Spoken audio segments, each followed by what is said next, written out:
வந்தார் பாருங்க. அவரு வந்ததே ரத்தம் சிந்து மறிக்கணும், அந்த ரத்தத்தினால்தான் உலகத்தில் உள்ள எல்லா மக்களுடைய பாவங்களும் கழுவப்பட சுத்திகரிக்கப்படணும் அப்படின்னு. அதாவது அதர்வண வேதங்கள்லயும் ஒரு குற்றமில்லாத ஒரு ரத்தம் சிந்தப்பட்டாதான் அந்த ரத்தத்தினாலதான் மனுஷருக்கு பாவம் மன்னிப்பு உண்டாகும் இருக்கு. அது எல்லாருக்கும் தெரியும், எல்லா மதத்திலயும் தெரியும். இந்த குற்றம் இல்லாத ஒரு மாசும் இல்லாத ஒரு ரத்தத்தினாலதான். இப்படி இவங்க ஒரு 10 நிமிஷம் பேசுறாங்க. 10 நிமிஷம் வரைக்கும் நம்ம கவனமா கேட்கிறோம். அதுக்கு பிறகு நம்ம வைக்கக்கூடிய கேள்விகளுக்கு அவங்க எந்த மாதிரி அறிவற்ற முறையில ரொம்ப கீழ்த்தரமா அவங்க பதில் சொல்றாங்க பாருங்க. அவங்க தொடர்ச்சியாக அப்படி பேசுறதோட விளைவாகத்தான் நம்ம சாட்டை அடி கேள்விகள் கேட்கிறோம். இறுதியில அவங்கள முகத்துல அடிக்கிற மாதிரி நம்ம பதில் சொல்ல வேண்டிய தேவை இருக்கு. முழுசா பாருங்க, அப்போதான் இந்த உரையாடலோட என்ன நோக்கத்துக்கு நம்ம பதிவு செஞ்சோம் அப்படிங்கறத உங்களுக்கு புரிய வரும். நாகரிகம் கருதி அவங்களோட தகவல்களையோ அவங்களோட முகத்தையோ இங்க நான் பதிவு செய்யல. பாதம் சொல்லுவாங்க, அந்த அந்த அனுபவம் எல்லா மதத்திலையும் சொல்லுது. அந்த அக்னி கடல்ன்றது அதுல நம்ம போய் சேரக்கூடாது அப்படின்ற உலகம் மனுஷனை மீட்கும்படிதான் இயேசு இந்த உலகத்துக்கு வந்தாரு.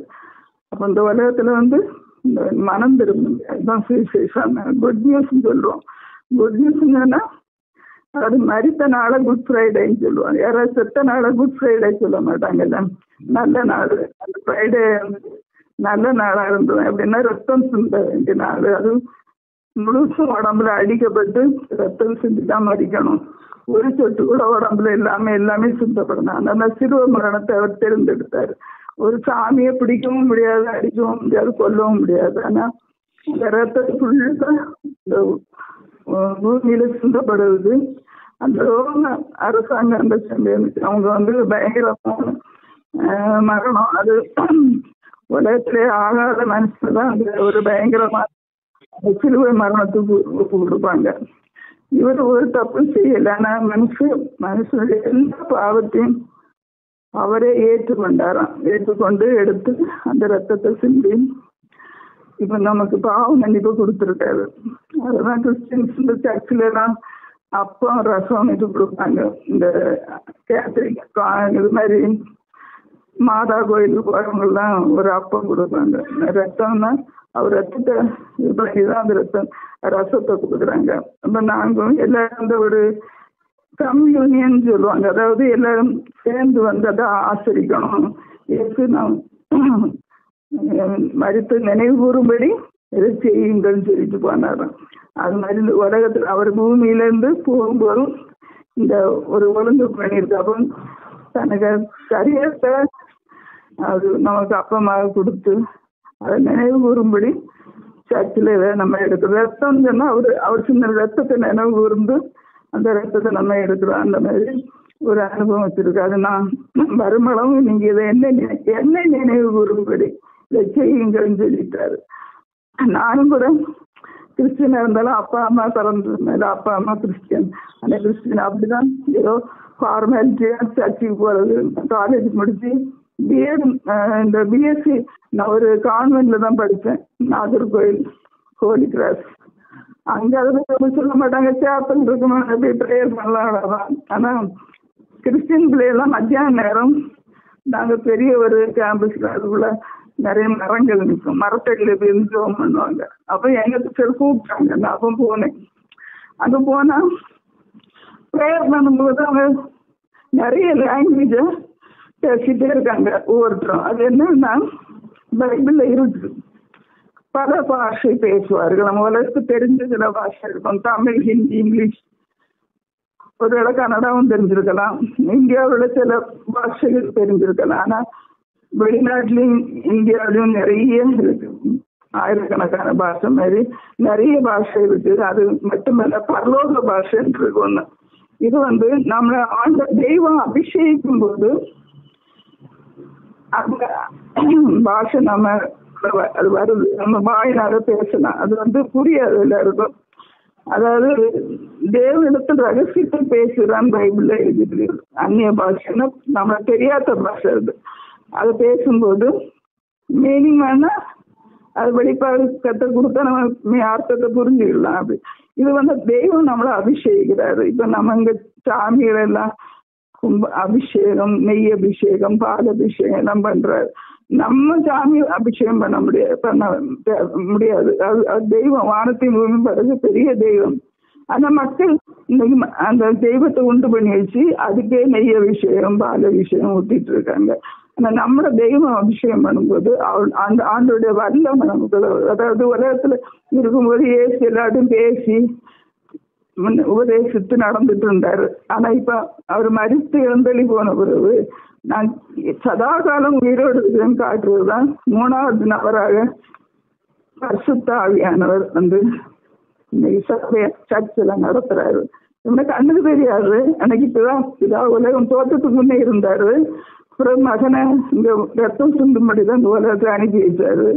அப்புறம் இப்போ பரிசுத்த காலம் அப்படின்னா சர்ச்சில் போய் நாங்க இயேசுவை பார்க்கறது இல்லை. ஆனா ஃபீல் பண்றோம். எப்படின்னா அவருடைய பிரசன்னத்தை ஃபீல் பண்றோம். அந்த பரிசுத்தாவில நிறைந்துடும். அந்த பாஸ்டர் பிரீஸ்ட் இப்ப என் மகன் நடத்துறான் சர்ச்சை. அவர் ராத்திரியெல்லாம் பிரசன்னத்துல உட்காந்து டைம் எடுத்து ப்ரேயர் பண்ணி இந்த அந்நிய பாஷை பேசி பேசி பேசி ஆண்டு ரெவலேஷன், அதை வெளிப்பாடு அந்த வார்த்தை எடுத்து சர்ச்சில் பேசுவாங்க. எல்லா சபையிலும் அப்படி சொல்ல முடியாது. அது ஆவிக்குரிய சபைன்னு சொல்றாங்க. அதாவது மற்றவங்க எல்லாம் ஒரு இன்ஸ்டிடியூஷன் மாதிரி, சொசைட்டி, அதாவது ஒரு இடத்துல பிரசவம் ஏதோ படிச்சுட்டு பிரசவம் பண்றது அப்படி இருக்கு. ஆனா ஆவிக்குரிய தனி சபை பெந்தைகோஸ்துன்னு சொல்லுவாங்க இல்ல, அது ஆவிக்குரிய சபை.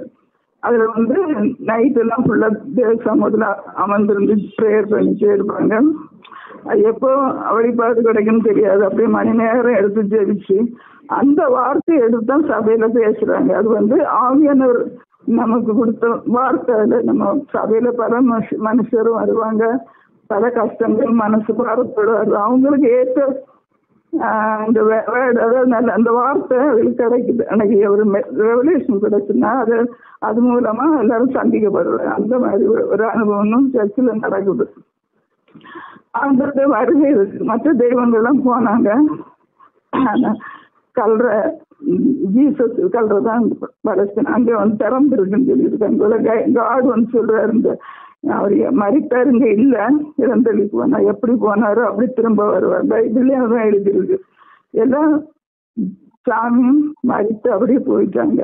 ஆனா ஜீசஸ் சொல்லிட்டு போனாரு, எப்படி எழுந்தடி போறேனோ அது போல மறுபடியும் நான் வருவேன்னு சொல்லிட்டு. அதே மாதிரி இன்னைக்கு வருகைக்காக தான் நாங்க எல்லாம் ஆயத்தமா காத்துக்கிட்டு அவரோடு பேசிட்டவன் அந்நிய பாஷை பேசுறோம், தேவனிடத்து ரகசியங்களை பேசுறான். அன்னைக்கு ரெவலேஷன் வெளிப்பாடு அந்த அப்ப தேவன் உயிரோடு இருக்கிற இன்னைக்கு நாங்க தெரிஞ்சுக்கிட்டு இருக்கோம். அவருடைய வருகையை நினைச்சுதான் செகண்ட் கம்மிங் அவர் வருவார்னு எதிர்பார்த்துட்டு இருக்கோம். கிறிஸ்டியன்ஸ் எல்லாரும் அப்படி இல்லை. நான் பான் கிறிஸ்டியனா இருந்தேன், அப்பா அம்மா கிறிஸ்டியன் அப்படி, அதான் நீவு பான் அப்படின்ட்டு திரும்ப இயேசுவால் ஜனிப்பிக்கப்பட்ட மக்களுக்கு தான் இந்த வருகையை பற்றியுள்ள எண்ணமும் நாட்டமும் இருக்கு. இப்ப நானும் படித்தேன், கொஞ்ச நாள் வேலை பார்த்தேன் ஹைஸ்கூல் டீச்சராக. அப்புறமா இந்த சர்வீஸ் இந்த மாதிரி செய்யறதுக்கு எல்லாருக்கும் இஷ்டம் வராது. இப்போ எங்க மகனும் MBA முடிச்சான், எவ்வளோ உலகத்துல வேலை பார்க்கலாம். மருமகளும் ME முடிச்சுட்டான், காலேஜ் ப்ரொஃபஸராக இருந்தான். அவன் இந்த இப்போ ஃபுல் டைம் மினிஸ்ட்ரியில தான் இருக்கா. இப்போ இதெல்லாம் தலைக்கு லெவலில் அப்படி இருக்கான்னு சொல்லுவாங்க. எங்கள் குடும்பத்தில் கூட சொல்லுவாங்க, படிச்சுக்கிட்டு ஏன் இப்படி இருக்காங்க, அதாவது வெளிநாட்டு பணம் வரலாம் அப்படின்னு. அப்படி ஒன்றுமே கிடைக்கும். எல்லா இடமே பேன் பண்ணிட்டாங்க வெளிநாட்டு பணம். நாங்கள் அதை எதிர்பார்த்தோம் இல்லைன்னா ஒன்லி ஃபெய்த்தில் தான் நாங்கள் வாழ்கிறோம். ஆண்டவருக்காக நம்ம இந்த சர்வீஸ் அதாவது செய்கிறது எல்லாரும் வர மாட்டாங்க. ஆனால் இந்த மாதிரிப்பட்ட அனுபவத்தை தெரிஞ்சவங்களுக்கு உண்மை என்னன்னு புரியும். அதனாலதான் நான் இங்க உட்கார்ந்துட்டு போறேன்னு நினைப்பீங்க, தனியா உட்காருங்க, அந்த மற்றபடியெல்லாம் இருக்க முடியாது. தேவனோடு பேசுறேன், தேவனோடு வாழணும், தேவனோடு இன்னைக்கு ஒரு நாள் வாராரு, நம்ம அவரோட போகணும். அந்த அனுபவத்திற்கும் மட்டும்தான் அந்த மாதிரி அனுபவத்தை சொல்ல முடியும். அப்போ உலக மனுஷெல்லாம் மனம் திரும்பவும் சொல்லியிருக்காரு அவரு. நம்ம பல தெய்வங்களை வணங்குறோம். 30 கோடி தெய்வங்கள் இருக்கு, அதெல்லாம் தேவர்கள் பைபிள்ல இருக்கு. ஆனா ஒன்லி காட் சொல்லும்போது எல்லா காரியங்களையும் பரிசுத்தத்தை விரும்பினார். அவர் என்னிடத்தில் பாவம் உண்டு யாராவது சொல்ல முடியுமான்னு சவால் விட்டு சொன்ன தெய்வம் ஒருவர் தான். ஆனா 35 கோடி தேவர்கள் வச்சு எல்லாரும் வணங்குறாங்க. அவெல்லாம் தேவர்கள், அவ்வளவுதான். இது ஒன்லி ஒன் காட், நானே தேவன், நானே வழி, நானே சத்தியம் சொல்லியிருக்காரு. அவர் மூலமா தான் நம்ம தேவனை பற்றி அறிஞ்சு பரலோக வாழ்க்கையை நம்ம தேட முடியும். அதுதான் நம்ம சொல்றது. சில நேர பேசணுங்க, மதத்தை பரவாயில்ல ஆர்கியூ பண்ணுவாங்க அப்படின்ட்டு. ஆனால் ஒரு புக் இருக்கு, வேணா சின்ன புக்கு தான், உங்களுக்கு நிறைய கேள்விகள் இருக்கலாம், அது வேணா பாருங்க. பிறகு வேணா நான் சொல்லுங்க, அதுல உங்களுக்கு ஏதாவது கிளியர் பண்ண சின்ன புக்கு நான் தரட்டுமா உங்கள்கிட்ட? கொடுங்க, நான் படிக்கிறேன். நானும் எல்லாம் பழைய ஏற்பாடு புதிய ஏற்பாடு எல்லாத்தையும் படிச்சுட்டு தான் இருக்கேன். அது பைபிள். இது உங்களுக்கு டவுட் வருது இல்ல, அதுல வேணா ஒரு 100 கேள்வி விட இல்ல. எனக்கான பதில் வந்து புத்தகத்துல இருந்து எனக்கு தேவையில்லை. என்னோட கேள்விகள் வந்து இயல்பான அறிவுபூர்வமானது. எனக்கு வந்து இப்ப நீங்க இவ்வளவு நேரம் சொன்னீங்க இல்லையா, நான் ரெஸ்பெக்ட் பண்றேன், அதை மதிக்கிறேன் நான் முதல்ல. நீங்க அதனால அதை நான் ஏத்துக்கிறேன்னு அர்த்தம் கிடையாது. நீங்க ஒண்ணு நம்புறீங்க, நீங்க ஒண்ணு வணங்குறீங்க, அனுபவம் ஏத்துக்கிறோமா, மற்றபடி நாங்கள் சரி வாங்கணும் போறது இல்ல. சொல்றேன், நான் உங்ககிட்ட சொல்றேன். நீங்க ஒரு இறைவனை விரும்புறீங்க, ஒரு நீங்க மதம் சொல்ல மாட்டேன், ரிலிஜன் சொல்றீங்க, ரிலிஜன்ல இருக்கிறீங்க. நீங்க ஒரு வாழ்க்கை முறைன்னு சொல்லிக்கலாம் தமிழ்ல இல்லையா, ஒரு வாழ்க்கை முறையில இருக்கிறீங்க. அதை நான் ரெஸ்பெக்ட் பண்றேன், மதிக்கிறேன். இன்னொன்னு, இப்போ உங்களை நான் ரெஸ்பெக்ட் பண்ற மாதிரி உங்களோட நெறியோ, உங்களோட வாழ்க்கை முறையோ, உங்களோட இறை பக்தியோ, உங்களோட அந்த இறைவன் தேடி நீங்க போற அந்த பயணத்தையோ ஒருபோதும் நான் கொஸ்டின் பண்ணவே மாட்டேன். அப்படி கொஸ்டின் பண்றதுக்கு இந்திய அரசியல் சாசனம் ஒத்துக்காது. அப்படி நான் கொஸ்டின் பண்றேன்னா அதுக்கு அரசியல் சாசனத்துக்கு எதிரானது நான் பேசுறேன். இந்தியன் கான்ஸ்டிடியூஷனுக்கு எதிரானது நான் அப்படி பண்ணேன்னா. ரிலிஜனுக்கு எதிராகவோ, ரிலிஜனை ஃபாலோ பண்ற எந்த பீப்புளுக்கு எதிராகவோ கொஸ்டின் எழுப்ப கூடாது. இதுதான் அரசியல் சாசனம் சொல்லுது. நாங்க எழுப்பக்கூடிய கேள்வி கொஸ்டின் எங்க ஆரம்பிக்குது அப்படின்னா, கடவுள் கடவுள் அப்படின்னு சொல்லிட்டு இங்க மனிதத்துவம் இல்ல, இங்க ஏற்றத்தாழ்வு கடைபிடிக்கப்படுது, தீண்டாமை கடைபிடிக்கப்படுது. அதுக்கு மாறாக வெவ்வேறு வாழ்க்கை முறை, நெறிமுறைகள், வழிகாட்டுதல்கள் வரும்பொழுது எல்லா மக்களும் அதை அனுசரிக்கிறாங்க. அதுல துவக்கத்துல இருந்து பௌத்தத்துல இருந்து ஜெயினத்துல இருந்து நிறைய ரிலிஜன், அதுல ஒன்னாக இந்திய நிலப்பரப்புல அதுல ஒரு திருத்துவம் தான். அது பல நூறு வருடங்களா இருந்த போது ஆங்கிலேயர்கள் வருகைக்கு பிறகுதான் இங்க அடிமைப்பட்ட மக்கள் எல்லாம் நீங்க சொன்ன மாதிரி மனம் திரும்புதல் சொல்றாங்க இல்லையா, இங்க இருக்கக்கூடிய மக்கள் தங்களோட வாழ்க்கைய வந்து மாத்திக்கிறதுக்காக அவங்க தேர்ந்தெடுத்த ஒரு நெறிமுறை தான் கிறித்துவம். அவங்க வந்து ஜீசஸ போய் தேடி போகணுங்கிறதோ, அல்லது இறை வழிபாடு வேணுங்கிறதோ, அல்லது இறைவனை துதிப்பாடணுங்கிற எண்ணம் அவங்களுக்கு இல்லை. ஆண்டாண்டு காலமாக கிட்டத்தட்ட 3000 ஆண்டுகள் படிச்சிருப்பீங்க. 3000 ஆண்டுகளாக அடிமைப்பட்டு இருந்த, இந்து மதத்துல அடிமைப்பட்டு இருந்த மக்கள் எப்படியாவது இது வெளியேற மாட்டோமா அப்படிங்கிற அந்த இயக்கத்துல ஒரு மிகப்பெரிய விடிவா வந்ததுதான் கிறித்துவம். அதுக்கு முன்னாடி 800 வருடங்களா இஸ்லாம் இருந்தாலும் கூட கிட்டத்தட்ட இஸ்லாமும் இந்திய மண்ணில் என்ன பண்ணிடுச்சு, இங்க சனாதனத்தை கூட இந்த இந்து மதத்தை கூட கை கூத்துக்கிட்டாங்க. ஆங்கிலேயர் வருகைக்கு பிறகுதான் இங்க இருக்கிற அடிமைத்தனம் எல்லாம் கொஞ்சம் கொஞ்சமா விலக்கப்பட்டுச்சு. இன்ன வரைக்கும் நாம கடைபிடிக்கக்கூடிய பல வகையான ரூல்ஸல் ஆங்கிலேயர்கள் விட்டுட்டு போனது. போர்ச்சுகல்காரங்க, நம்ம பிரிட்டன்கார், இவங்களாம் விட்டுட்டு போனது. இப்போ என்னோட கேள்விகள் எங்க ஆரம்பிக்குது அப்படின்னா, நான் திரும்ப சொல்லிடுறேன், நான் தெளிவுபடுத்திடுறேன். நீங்க அதுல தயவு செஞ்சு அதுல நீங்க குழப்பிக்கவே வேண்டாம். உங்களோட இறை வழிபாட்டை பத்தியோ, நீங்க சொல்லக்கூடிய ரிலிஜன் பத்தியோ, இயேசுவை பத்தியோ ஒரு இடத்துலயும் நான் கேள்வி எழுப்ப போறதில்லை. அப்படி எழுப்பினேன் அப்படின்னா இது இந்திய அரசியல் சாசனத்துக்கு எதிரானது. அது எனக்கு தெளிவா புரியுது. நான் எழுப்பக்கூடிய கேள்விகள் எனக்கு என்ன புரியல அப்படின்றது ஒண்ணு இருக்குல்ல, புரியலன்றது இல்ல, புரியுது. ஒரு கேள்வி எழுப்புனாவே எது தப்பு பதில் என்ன வரும் தெரியுமா, அதை நம்பினாதான் உங்களுக்கு வரும். அது நம்பினாதான் உங்களுக்கு கிடைக்கும், நம்பினாதான் உங்களுக்கு சரியாகும், நம்பினாதான் ஒன்று கட்டமைக்கப்படுதுல்ல. இயேசுவோட வரலாறு பற்றி நான் ரொம்ப ஆய்வு பண்ணி நிறைய தெரிஞ்சுக்கணும். அவர் ஒரு புரட்சியாளர். உங்களோட பக்கத்துல நீங்க அவரை காடுன்னு சொல்றீங்க, அது கடவுள்னு சொல்றீங்க. நான் ஒரு மனிதன், ஒரு மனித சமூகத்துக்காக மிக உன்னதமாக வாழ்ந்து மடிந்த, ஏற்றத்தாழ்வை எதிர்த்து உயிர் மடிந்த ஒரு மனிதன், புரட்சியாளர். நான் அப்படிதான் அவரை நான் பார்க்கிறேன். நீங்க சொல்ற கண்ணோட்டத்தை விட மிக உயர்வான ஒரு இடத்துல நான் இயேசுவை வச்சிருக்கேன். எங்களோட அமைப்புலையும் சரி, நாங்களும் சரி, குறிப்பா நானும் சரி, மிக உயர்ந்த இடத்துல, உலகத்துல ஏற்றத்தாழ்வுக்கு எதிராக முதல்ல குரல் கொடுத்த ஒரு மனிதன் புத்தர். அதுக்கு பிறகு குரல் கொடுத்த, அது உலகளாவிய பரவேற்கக்கூடிய ஒரு மனிதனோட குரல் யாருது அப்படின்னா அது இயேசு. அதுல மாற்று கருத்து இல்லை. நான் கேட்கக்கூடிய 2 வகையான கேள்வி. இப்ப நீங்க சொல்றீங்க, இவ்வளவு நேரம் நீங்க பேசுனீங்க, எனக்கு பிடிச்சிருந்தது. நீங்க ஏதாவது குறுக்கிடவே இல்லைன்னா நீங்க பேசும்போது. ஏன் அப்படின்னா, நீங்க சொல்றத நான் ரெஸ்பெக்ட் பண்ணணும், நான் மதிக்கணும். நீங்க என்ன சொல்றீங்க முதல்ல நான் காது கொடுத்து கேட்கணும். இப்படியான ஆரோக்கியமான வாதம் நடக்குதான்னு கொஞ்சம் பாருங்க. நீங்க அகத்தியனை பத்தி நீங்க வீடியோ நிறைய அனுப்புறீங்க, ஜான் ஜபராஜ் பத்தி நிறைய வீடியோ அனுப்புறீங்க. எனக்கு ஜான் ஜபராஜ் விட சில வீடியோகள் பிடிக்கும். அந்த ஜான் ஜபராஜ் துவக்க காலங்களில் பேசின சில வீடியோக்களை வந்து நான் நிறைய பேருக்கு ஷேர் பண்ணியிருந்தேன். என்ன பண்ணியிருந்தாங்க, இங்க ஜாதி மதம்லாம் கிடையாது கிறிஸ்தவன்ல, நீங்க அதெல்லாம் வேணான்னு சொல்லி தானே கிறிஸ்தவத்துக்குள்ள வந்தீங்க, இங்க வந்து ஜாதியை பாக்குறேன், அதை பாக்குறேன், அதெல்லாம் ரொம்ப மோசமானது. முதல்ல இங்க மனுஷங்க தான் எல்லாரும் தேவனை நோக்கி பயணிக்கிறோம், அவ்வளவுதான்.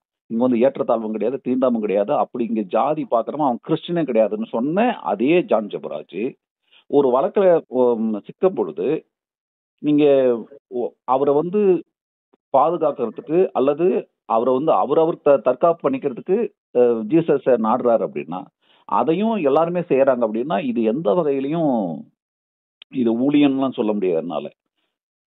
நீங்க தெளிவா சொல்லி இல்ல, நான் சொல்றேன் கேளுங்க. ஆரோக்கியராஜன் நாகர்கோயில இருக்கக்கூடிய ஒரு ஆளை போலீஸ்ல புடிச்சு கொடுத்து இன்னைக்கு ஆயுள் தண்டனை அனுபவிக்கிறார். நாங்க தான் பண்ணோம். நாங்க எங்க நண்பர்கள்லாம் சேர்ந்துக்கிட்ட ஒரு 12வது வகுப்பு பொண்ணை கற்பழிச்சு பயங்கர பலாத்காரம் பண்ணி வீடியோவெல்லாம் எடுத்து வச்சு அந்த பொண்ணு மாசமா இருந்து 5 மாதங்கள் ஆகி, அதுக்கப்புறம் பேப்பர்ல நாங்க கொடுத்து, அப்புறம் போலீஸ் அங்க இருக்கக்கூடிய எஸ்பிக்கெல்லாம் போய் கம்ப்ளைண்ட் கொடுத்து அவரத்துக்கு உள்ள போட்டோம். அதுக்கப்புறமா தான் தெரியுது அவர் உண்மையான ஃபாதர் கிடையாது, போலி ஃபாதர். அப்புறம் பாஸ்டர் அப்படின்னாரு. அவர் பாஸ்டரும் கிடையாது, ஃபாதரும் கிடையாது. அவர் ஒரு ஏமாற்று பேர் வழி. நான் தெளிவா பேசுறது என்ன அப்படின்னா, நீங்க வழங்கக்கூடிய கடவுளையோ உங்க ரிலிஜனையோ, உங்க ரிலிஜன் ஏன் சொல்றேன்னா, எனக்கு எந்த ரிலிஜனும் கிடையாது, எனக்கு எது மேல நம்பிக்கை கிடையாது. ஏன்னா நான் கிறிஸ்தவத்தை ஏத்துக்கணும் அப்படின்னா உயிர் திறந்தார் அப்படிங்கிற ஒரு அந்த கான்செப்டை நம்பினா மட்டும்தான் நான் கிறிஸ்தவனா இருக்க முடியும். சொல்லுங்க. இயேசு உயிர் திறந்தார்னு ஒரு கான்செப்ட் இருக்குல்ல, அதை நம்பினா மட்டும்தான் நான் கிறிஸ்தவன். அப்படி நம்பலன்னா நான் கிறிஸ்தவத்துக்கு எதிரானவன். முகமதனுடைய வாழ்க்கை வரலாறு முழுசா ஏத்துக்கிட்டா மட்டும்தான் நான் இஸ்லாமியன். நான் ஏத்துக்கல, நான் இஸ்லாமியனே கிடையாது. அதே போல இவங்க சொல்லக்கூடிய கதைகள், கட்டுக்கதைகள், பண்ணி அவதாரம் எடுத்து பூமியை தோண்டுச்சு, வானத்துல கால வச்சா, பூமியில ஒரு காலை வச்சா, வானத்துல ஒரு காலை வச்சா, நீங்க சொன்ன 330 அந்த கோடி தேவர்கள் எல்லாம் வந்தாங்கன்னா உனக்கு நெத்தியில கண்ணு இருந்தது, இப்படியெல்லாம் இதெல்லாம் நம்பினா மட்டும்தான் நான் இந்துவா இருக்க முடியும். இதை நம்பாம நான் கேள்வி கேட்டுட்டுனா நான் இந்துத்துக்கு எதிரானவன். அப்போ எந்த மதமும் கேள்விகளை அனுமதிக்கிறது கிடையாது. கேள்விகளை அனுமதிக்காத பொழுது அங்க பதிலுக்கான இடமே கிடையாது. அவங்க ஒரு நிறுவனம் பண்ணி வச்சிருக்கிறாங்க, பதிவு செஞ்சு வச்சிருக்கிறாங்க. இதுக்கு நான் எந்த வகையான கொஸ்டின் எழுப்பக்கூடாது. அப்படியே அதை நான் நம்பணும், அப்படியே நான் ஏத்துக்கணும். அப்படின்னா அந்த கட்டத்துக்கெல்லாம் அறிவி சார்ந்து யோசிக்கிற யாருமே அந்த இடத்துக்கு வந்து நிக்க மாட்டாங்க. அப்படியான ஒரு இடத்துலதான் நானும் இருக்கிறேன். என்னை போன்ற நிறைய நபர்கள் இருக்கிறாங்க. இங்க 2 விஷயம் தான். உங்களை நான் மதிக்கிற மாதிரி நீங்க என்ன மதிக்கணும். நம்ம 2 பேரும் மற்றவங்களை மதிக்கணும். இங்க இதுக்கு இடையூறா எதுவா இருந்தாலும் சரி, அதை பத்தி கவலைப்படாம, இன்னும் சொல்ல போனா அதை எதிர்த்து கொஸ்டின் எழுப்ப வேண்டிய பொறுப்பு எனக்கும் இருக்கு, உங்களுக்கும் இருக்கு. இங்க தீண்டாமை இருக்கா? இருந்துச்சு. எப்ப இருந்தது? இந்து மதத்துல இருந்தது. சாதி பாகுபாடு இருந்ததா? இருந்துச்சு, இருக்க போகுது. இப்போ 3000 வருஷம் கண்டு வந்திருக்கு, இன்னும் எத்தனை ஆயிரம் வருஷம் ஆகுமோ தெரியாது. இப்போ இதுக்கெல்லாம் மாற்று அப்படின்னு ஒண்ணு இஸ்லாமும் வந்துருச்சு. இஸ்லாமத்துல என்ன ஆச்சு? அவங்க ஒன்றும் பெருசா ஒன்றும் புரட்சி பண்ணிடல. கிறிஸ்டின் உள்ள வருது. இங்க சாதி மதம் ஒளிஞ்சிரும், இங்க வந்து ஏற்றத்தாழ்வு ஒளிஞ்சிரும், மூட நம்பிக்கை ஒளிஞ்சிரும், மனிதர்களோட மூளையை வந்துட்டு மடமையாக்கக்கூடிய, இன்னும் சொல்ல முட்டாளாக்கக்கூடிய சிந்தனைகள்லாம் ஒளிஞ்சிரும்னு நினைச்சிட்டு இருந்தா இன்னைக்கு என்ன நடந்துட்டு இருக்கு கிறிஸ்தவத்துல? நீங்க சொல்லக்கூடிய நாகர்கோயில நான் 3 வருஷம் வேலை செஞ்சிருக்கேன். நாகர்கோயில் அங்க இருந்திருக்கேன் நான். கன்னியாகுமரி பகுதியில், ஆமா, நாகர்கோவில் பகுதியில் இருந்திருக்கேன். அங்க அங்க குளச்சலா இருக்கட்டும், மற்ற பகுதிகளா இருக்கட்டும், தொடர்ச்சியா நான் பயணம் செஞ்சிருக்கேன். தூத்துக்குடி பகுதியெல்லாம் பார்த்தோம்னா பெரும்பான்மையான கிறிஸ்தவர்கள், 99.99 கிறிஸ்தவர்கள் அவன் சாதியில அவன் இருக்கான். எந்த சாதி, இந்து மதத்துல என்ன சாதியில இருந்தானோ அந்த சாதியில இருக்கிறவன் தான் கிறிஸ்தவத்திலே அதே சாதியை கடைபிடிக்கிறான். அங்க இருக்கிற பல்லரோ பறையரோ ரொம்ப எடுத்து எழுதுவாரு. அது பொதுவாக கிறிஸ்டியன் ஜாதி பார்க்க இல்ல, பார்க்க கூடாது. கிறிஸ்தவத்துல சாதி கிடையாது, அது தெரியும் எனக்கு. அது எனக்கு தெரியும். கிறிஸ்தவத்துல சாதி கிடையாது. இன்னும் சொல்ல போனா நான் இன்னும் தெளிவா உங்களுக்கு நான் சொல்றேன், உங்களுக்கு தெரிஞ்சிருக்கும், பரவாயில்ல, நான் என்னோட புரிதலுக்கு சொல்றேன். இயேசு தன்னோட உயிரை கொடைய செஞ்சதுக்கு ஒரே ஒரு காரணம், ஒரு மனிதனை கடவுள் பிளாத்து தானே அவரை கொல்லணும்னு துடிச்சது. அவர் தானே கட்டளை போடுறாரு, இவர் கொல்லுங்க அப்படின்னு. பிளாத் ஏன் அவர் கொண்டு வந்தாங்க? இவர் எங்க இருந்தார்? மலை பக்கத்துல இருக்கிறார். கூட்டு வாங்கடா கீழே அப்படிங்கிறார். வரமாட்டேங்கிறார். மண்டி போடுறாங்க, போட முடியாது. ஏன் போட முடியாது? உன்னான கடவுளை ஏத்துக்க முடியாது. ஏன் மனிதன் கடவுளாக முடியாது? அப்ப உருவத்தை வச்சிருக்காங்க, உருவத்துக்கு முன்னாடி மண்ணி போட முடியாது. உருவம் கடவுளாக முடியாது. அப்போ அவரு தெளிவான உறுதியான ஒரு பகுத்தறிவாளர், மிகப்பெரிய அறிவாளி, அறிவுஜீவி. கடவுள் இல்லைன்னு சொன்ன ஒரு ஆள். மனிதன் தான் கடவுள், மனித அன்புதான் கடவுள்னு சொன்ன கூட ஒரு மனிதன். இன்னொரு மனுஷன் தன்னை கடவுள்னு ஏத்துக்கடான்னு சொல்றான். ஏத்துக்க முடியாதுன்னு சொன்ன ஒரு மனுஷனை நம்ம கடவுளாக்கி அவன் பேர்ல ஒரு ஒரு ஒரு கதைகளை உருவாக்கி, இன்னும் சொல்ல போனா பைபிள் உருவாக்கின காலகட்டம் என்ன, இயேசு இறந்த காலகட்டம் என்ன, பைபிள் எப்படி உருவாக்கப்படுது, அவரோட சீடர்கள் அவங்களோட தொடர்பு வச்சுக்கிட்ட கடிதங்களின் அடிப்படையில் தான் பைபிள் உருவாக்கப்படுது. இதுதான் வரலாறு, இது ஹிஸ்டரி. அப்போ அந்த உண்மையான சீடர்கள் உருவாக்குனாங்களா? இல்லவே இல்லை. அவங்க தொடர்புல வச்சுக்கிட்ட அந்த கடிதங்களை வச்சு பல நூறு வருடங்களுக்கு அப்புறமா இவங்க என்ன பண்றாங்க, அந்த ஒரு உருவாக்கி பைபிள்னு உருவாக்குறாங்க. அப்போ இந்த பைபிளும் இயேசுக்குமே தொடர்பு கிடையாது. அவர் காலகட்டம் இது உருவாக்கப்படவே இல்லை. இப்போ பகவத்கீதை கூட கிருஷ்ணர் உபதேசித்தார் அப்படின்னு சொல்லி அந்த இடத்துல இருந்து வியாசர் எழுதினார் அப்படின்னு ஒரு கதை இங்க இருக்கு. இப்போ பௌத்தமும் அதே மாதிரி இருக்கு. இப்ப குரானும் கூட முகமது நபி சொல்ல சொல்ல எழுதப்பட்டது அப்படின்னு சொல்லுது. ஆனா பைபிள் நேரடியாக இயேசு முன்பு எழுதப்பட்ட நூல் இல்லை. எந்த வசனங்களும் இயேசு சொன்ன வசனம் இல்லை. பல நூறு வருடங்களுக்கு அப்புறமா உருவாக்கப்பட்ட ஒரு இடத்துல அங்க உருவாக்குறாங்க. பழைய ஏற்பாடு ஒன்று உருவாக்குறாங்க. அதுக்கப்புறம் புதிய ஏற்பாடு ஒன்று உருவாக்குறாங்க. பழைய ஏற்பாடுக்கும் புதிய ஏற்பாடுக்கும் மிகப்பெரிய முரண்பாடு இருக்கு, மிகப்பெரிய சிக்கல்கள் இருக்கு. நான் திரும்ப என்ன சொல்ல வரேன்னா, இப்போ உங்ககிட்ட சொல்றதெல்லாம் உங்ககிட்ட ஒரு தகவல் தான், பேசிக்கிறது தான். இதை நான் பொதுவேலையிலயோ என்னோட யூடியூப்லயோ இன்னொரு மேடைகள்ல நான் போய் பேச முடியாது. ஏன்னா இன்னொரு ரிலிஜனை பத்தி நாம எந்த வகையிலும் கொஸ்டின் எழுப்பக்கூடாது. அதுதான் சரியானதும் கூட. இப்ப என்ன நீங்க கேட்பீங்கல்ல, நீங்க ஏன் கடவுளை மறுக்கிறீங்க? இதுதான் காரணம். நான் இயேசுவை கடவுளை ஏத்துக்க முடியாது. அவர் ஒரு மிகப்பெரிய புரட்சியாளர், மிகப்பெரிய செக்குலரிசத்தை விரும்பின ஒரு மனிதன், சோசியலிசத்தை விரும்பின ஒரு மனுஷன். இங்க ஏற்றத்தாழ்வு கிடையாது. மூடத்தனத்துக்கு எதிராக குரல் கொடுத்த முதல் மனிதன், அப்படி வச்சுக்கலாம். நம்ம பகுத்தறிவோட மிகப்பெரிய ஒரு ஆணி வேறு இயேசு அப்படிங்கிற ஒரு மனிதன்.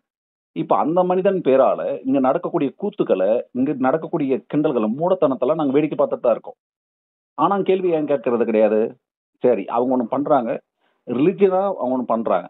இப்போ நம்ம கேள்வி கேட்க முடியாது. நாங்க எங்க இந்த கேள்வி எழுப்போம் அப்படின்னா, நீங்க வணங்குங்க, அது சிக்கல் இல்லை எங்களுக்கு.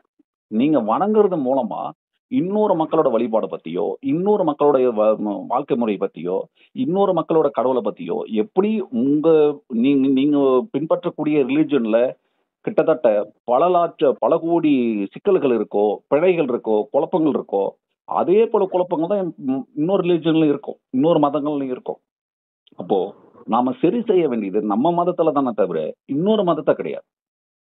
நாங்க குறிப்பா நானு எந்த மதத்தையும் நம்ப வேண்டிய அவசியம் இல்லை. எந்த கடவுளையும் நம்ம ஏத்துக்க வேண்டிய அல்லது பின்பற்ற வேண்டிய தேவையும் கிடையாது. நீ என்ன சொல்றீங்கன்னா பைபிளை படிக்கணும். பைபிளுக்கும் இயேசுக்குமே தொடர்பு கிடையாது. அப்ப இயேசுக்கே தொடர்பு இல்லாத ஒரு பைபிள்ல இயேசுவை பத்தி சொல்லுது அப்படின்னா அது வந்து யாரோ ஒருத்தன் சுயலாபத்துக்காக, யாரோ ஒருத்தனோட ஒரு ஒரு அரசியலுக்காக, ஒரு இன்னும் சொல்ல போனா உங்களுக்கு நான் எளிமையா ஒண்ணு சொல்றேனே. ஆ சுனாமி வந்துச்சு. கடலோர பகுதிகள் கன்னியாகுமரியில இருந்து நாகை மாவட்டத்துல இருந்து முழுக்க சென்னை வரைக்கும், ஸ்ரீலங்கால இருந்து பூரா நாகாலாந்து, மிசோரம், ஜப்பான் வரைக்கும் பல லட்சம் மக்கள் இறந்து போனாங்க. பல லட்சம் மக்கள் இறந்து போனாங்க.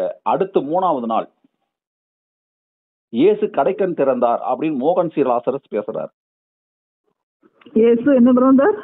இயேசு வருவதற்கான அறிகுறி கடைக்கண் திறந்தார் அப்படின்னு பேசுறார். இங்க பால் தினகரன் சொன்ன தகவல் என்ன தெரியுமா? இயேசு கிட்டத்தட்ட வந்து விட்டார் அப்படி. இப்ப நான் என்ன மாதிரி ஆட்கள் நாங்க கேட்ட கேள்வி என்னன்னா, மனிதர்களை படைத்த கடவுள், உயிர்களை படைத்த கடவுள், முன்னையும் உங்களை போல என்னையும் படைத்த கடவுள். இப்போ உதாரணமா கடவுள் அப்படின்னா நான் எந்த சாமியான என்னையும் அவர் தானே படிச்சிருப்பாரு. என்னையும் அவர் தானே உயிர் எனக்கும் அவர் தான் உயிர் கொடுத்திருப்பாரு. இப்ப நான் ஈஸ்வரனை வணங்குறேன், அல்லாவை வணங்குறேன், ஏதோ ஒண்ணு இருக்கட்டுமே. ஆனா உண்மையான கடவுள் எதுவோ அதுதான் எல்லாத்தையும் படைச்சிருக்கோம்.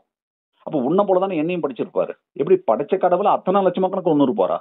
அப்ப இத்தனை லட்சம் மக்கள் அவங்களோட மரணத்தின் மீது, அவங்களோட ஓலத்தின் மீது, அவங்களோட கண்ணீரின் மீது அவன் மீண்டு வருவார் அப்படின்னா அது கடவுள் கிடையாதுல்ல, அது கொலகாரம் கிடையாது. அப்ப அப்படித்தானே சொல்லணும் நம்ம. அப்ப இவங்க எதை சொல்ல வராங்க? திரும்ப திரும்ப சொல்றேன், இயேசுவை பத்தியோ பைபிளை பற்றியோ அந்த கிறிஸ்துவ பற்றியோ கிறிஸ்டானிட்டியில இருக்கக்கூடிய சிக்கல்களை பற்றியோ நான் பேசவே இல்லை, பேசவும் மாட்டேன், பேச போறது இல்லை. அது அதாவா இருக்கு. ஆனா சிக்கல் என்னன்னா, இயேசுவின் பேரால நீங்க விதைக்கக்கூடிய சிக்கல்கள் பத்தி நாம் பேசிட்டு இருக்கிறோம். இஸ்லாத்தின் பேரால இங்க முன்வைக்கப்படக்கூடிய மக்கள் மீது திணிக்கிற அந்த முட்டாள்தனத்தையோ, கிட்டத்தட்ட சொல்ல போனா அறிவுக்கு அப்பாற்பட்ட, நான் பேசுற மொழி உங்களுக்கு புரியும் நினைக்கிறேன், அதை நாம கொஸ்டின் எழுப்புறோம். நம்ம திரும்ப திரும்ப நான் ஒண்ணு சொல்றேன், எனக்கு ஒரு நம்பிக்கை இருக்கு, உங்களுக்கு ஒரு நம்பிக்கை இருக்கு. உங்க நம்பிக்கையை நான் மதிக்கிற மாதிரி என் நம்பிக்கை நீங்க மதிக்கணும். உங்க நம்பிக்கையை எங்கிட்ட திணிக்கும் பொழுது, அல்லது எங்கிட்ட பேசும்பொழுது, அல்லது நீங்க உங்களோட நீங்க வணங்குற கடவுளை பத்தியோ பைபிளை பற்றியோ அதுல இருக்க விஷயங்களை பத்தி எனக்கு நீங்க தெளிவுபடுத்துறீங்கன்னா என் கொஸ்டினுக்கு நீங்க பதில் சொல்லணும். நான் எழுப்பக்கூடிய கேள்விகளுக்கு பதில் சொல்லணும். நீங்க ஒன்ன கொடுத்து அதை நீங்க ஏத்துக்குங்க அப்படி சொன்னா அது சரி இருக்காது. ஏன்னா நான் எழுப்பக்கூடிய கேள்விக்கு பதில் அதுல இருக்கவே இருக்காது. நான் திரும்ப திரும்ப சொல்றேன், சாதி, மத, பேத, மொழி இதெல்லாம் கடந்து இருக்கக்கூடிய ஒரு மிகப்பெரிய ஆற்றல் மிக்க ஒரு நீங்க கடவுள்னு சொல்லிக்கலாம், ஒன்றும் தப்பு, நானும் சொல்லிக்கலாம், கடவுள்னு சொல்லிக்கலாம். ஏன்னா ஒரு ஆகச்சிறந்த ஒரு மனிதனை கடவுள்னு சொல்றதுனால எனக்கு எந்த வகையான சிக்கல் ஏற்பட போறதில்ல. அவ்வளவு பெரிய ஒரு மனிதனை இன்னும் சொல்ல உங்களுக்கு மனசு புண்பற்றுவோம், பரவாயில்ல. இயேசுங்கிற ஒரு கடவுளை இன்னைக்கு இங்க எப்படி கட்டமைச்சு வச்சிருக்காங்க உலகத்துல? எப்படி இயேசுவை இன்னைக்கு எப்படி உலகத்தை கட்டமைச்சு வச்சிருக்காங்க? அவரை எப்படி கட்டமைச்சு வச்சிருக்காங்க? எப்படி கட்டமைச்சு வச்சு எல்லாருமே எப்படி கட்டமைச்சு வச்சிருக்காங்க? இப்போ அமெரிக்கா என்ன நாடு? கிறிஸ்துவ நாடு. இங்கிலாந்து என்ன நாடு? கிறிஸ்துவ நாடு. பல வகையான நாடுகள் எல்லாம் கிறிஸ்துவ நாடுகளா இருக்கு. இந்த கிறிஸ்துவ நாடுகள் எல்லாம் இஸ்லாமிய நாடுகளை பூரா தரமட்டாக்கிட்டு இருக்காங்க. சிரியா அழிஞ்சுதா, இப்ப பாலஸ்தீனம் அழிஞ்சிட்டு இருக்கா, காசா அழிஞ்சிட்டு இருக்கா, இப்ப துருக்கி ஈரான் மேல குண்டு போட்டுட்டு இருக்காங்களா? போடுறது பூரா யாருன்னா கிறிஸ்துவ நாடுகள். தங்களை கிறிஸ்டியன் கண்ட்ரின்னு பிரகடனப்படுத்திக்கிட்டு அறிவிச்ச நாடுகள் இஸ்லாமிய நாடுகள் மேல போடுறாங்க. அப்போ இயேசுவின் பேரால, மதத்தின் பேரால, கிறிஸ்டியானிட்டியின் பேரால நீங்க வன்முறை பரப்புறதோ, தீண்டாமையை பரப்புறதோ, இன்னொரு மனுஷன் மேல ஒரு தேவையில்லாத ஒரு ஒரு என்ன சொல்றது, ஒரு காழ்ப்புணர்ச்சியை காட்டுறதோ மிகப்பெரிய ஒரு கேவலமான ஒரு விஷயம். இதையெல்லாம் கண்டுக்காத, இதையெல்லாம் காப்பாற்றாத மத நம்பிக்கையாளர்கள், இன்னும் சொல்ல போனா காசால இன்னைக்கு இத்தனை லட்சம் மக்கள் படுகொலை செய்யப்பட்டிருக்காங்க. செஞ்சவன் யாருன்னா ஒரு யூத கண்ட்ரி இஸ்ரேல். அதுக்கு உறுதுணையா இருக்கிற அமெரிக்கா கிறிஸ்டியன் ஒரு கண்ட்ரி. இது எல்லாம் வாடிகன் வேடிக்கை பார்த்துட்டு இருக்கு. வாடிகன் தான் உங்களோட தலைமையிடம். அவங்க ஒரு அறிக்கை கொடுக்குறாங்க. இப்ப இருந்த போப்பாண்டவர் அறிக்கை ஒண்ணு கொடுத்தாரு. என்ன அறிக்கை கொடுக்கிறாரு? அன்புதான் சிறந்த வழி அறிக்கை கொடுக்கிறாரு. எப்ப அறிக்கை கொடுக்கிறாரு? பாலஸ்தீனம் அப்படிங்கிற ஒரு நாடு அழிச்சிட்ட பிறகு, பல லட்சம் கிட்டத்தட்ட 13 லட்சம் மக்களை கொன்னுட்ட பிறகு அன்புதான் வழின்னு ஒரு அறிக்கை கொடுக்கிறார். எப்ப அறிக்கை கொடுத்துருக்கணும்? ஒரு மத தலைவரோட வேலை என்ன? தான் கிறிஸ்டின் நாடு அப்படின்னு அறிவிச்சுக்கிட்ட அமெரிக்காவை கண்ட்ரோல் பண்ண முடியாத ஒரு மத தலைவர் அல்லது ஒரு மதம் அல்லது இதெல்லாம் வேடிக்கை பார்த்துட்டு இருக்கக்கூடிய இயேசு, அல்லாஹ், இங்க கிறிஸ்தன், ராமன், கிருஷ்ணன் எல்லாரும் இருக்கட்டும் போய் எல்லாரும் என்ன சொல்றீங்க? எல்லாருமே உதாரணமா அல்லாஹ் தான் படைச்சாருன்னு சொல்லிட்டு அவங்க சொல்றாங்க. அப்புறம் பார்த்தா பைபிளும் குரானும் கிட்டத்தட்ட ஒரே கான்செப்ட்ல வருது. முழுசா நான் படிச்சுட்டு தான் இருக்கேன். பகவத்கீதை இவங்க என்ன சொல்றாங்க? நாம தான் கடவுளை, நாங்க தான் எல்லாத்தையும் படைச்சோம் அப்படிங்கிறாங்க. இவங்க இந்தியாவை தாண்டி வேற எதுவும் எந்த புராணமும் வெளிநாட்டுல இல்ல. மகாபாரதமா இந்தியாவில் தான் நடந்துச்சு. வேற ராமாயணமா இந்தியாவில் தான் நடந்துச்சு. இவங்க சொல்லக்கூடிய புராணங்கள் முழுக்க இந்தியாவில் மட்டும் தான் நடந்திருக்கு. வெளிநாட்டுல நடக்கவே இல்லை. ஆனா இவன் சொல்றான் உலகம் பூரா நான் தான் படிச்சேன் அப்படின்னு. அவங்க அவங்க வாழ்க்கை முழுக்க பிறந்தது முழுக்க ஒரு மனிதத்துவமான ஒரு அந்த வாழ்க்கை நெறியில இருந்த அந்த மனுஷனோட வரலாறு நான் கடவுள்னு ஏத்துக்கணும்னா அந்த கடவுளை ஏத்துக்கிற மத்த நபர்கள் எப்படி வாடுறாங்கன்னு பார்க்கணும். திரும்ப திரும்ப சொல்ற ஒரு விஷயம் என்னன்னா, நீங்க கடவுளை நம்புங்க, நம்பாம போங்க. இன்னொருத்தரும் நம்பணும் அப்படின்னு அந்த நீங்க ஊழியம் செய்யறீங்க, அதனால நீங்க சொல்லிதான் ஆகணும். நீங்க மற்றவங்களுக்கு அதை நீங்க பேசிதான் ஆகணும்.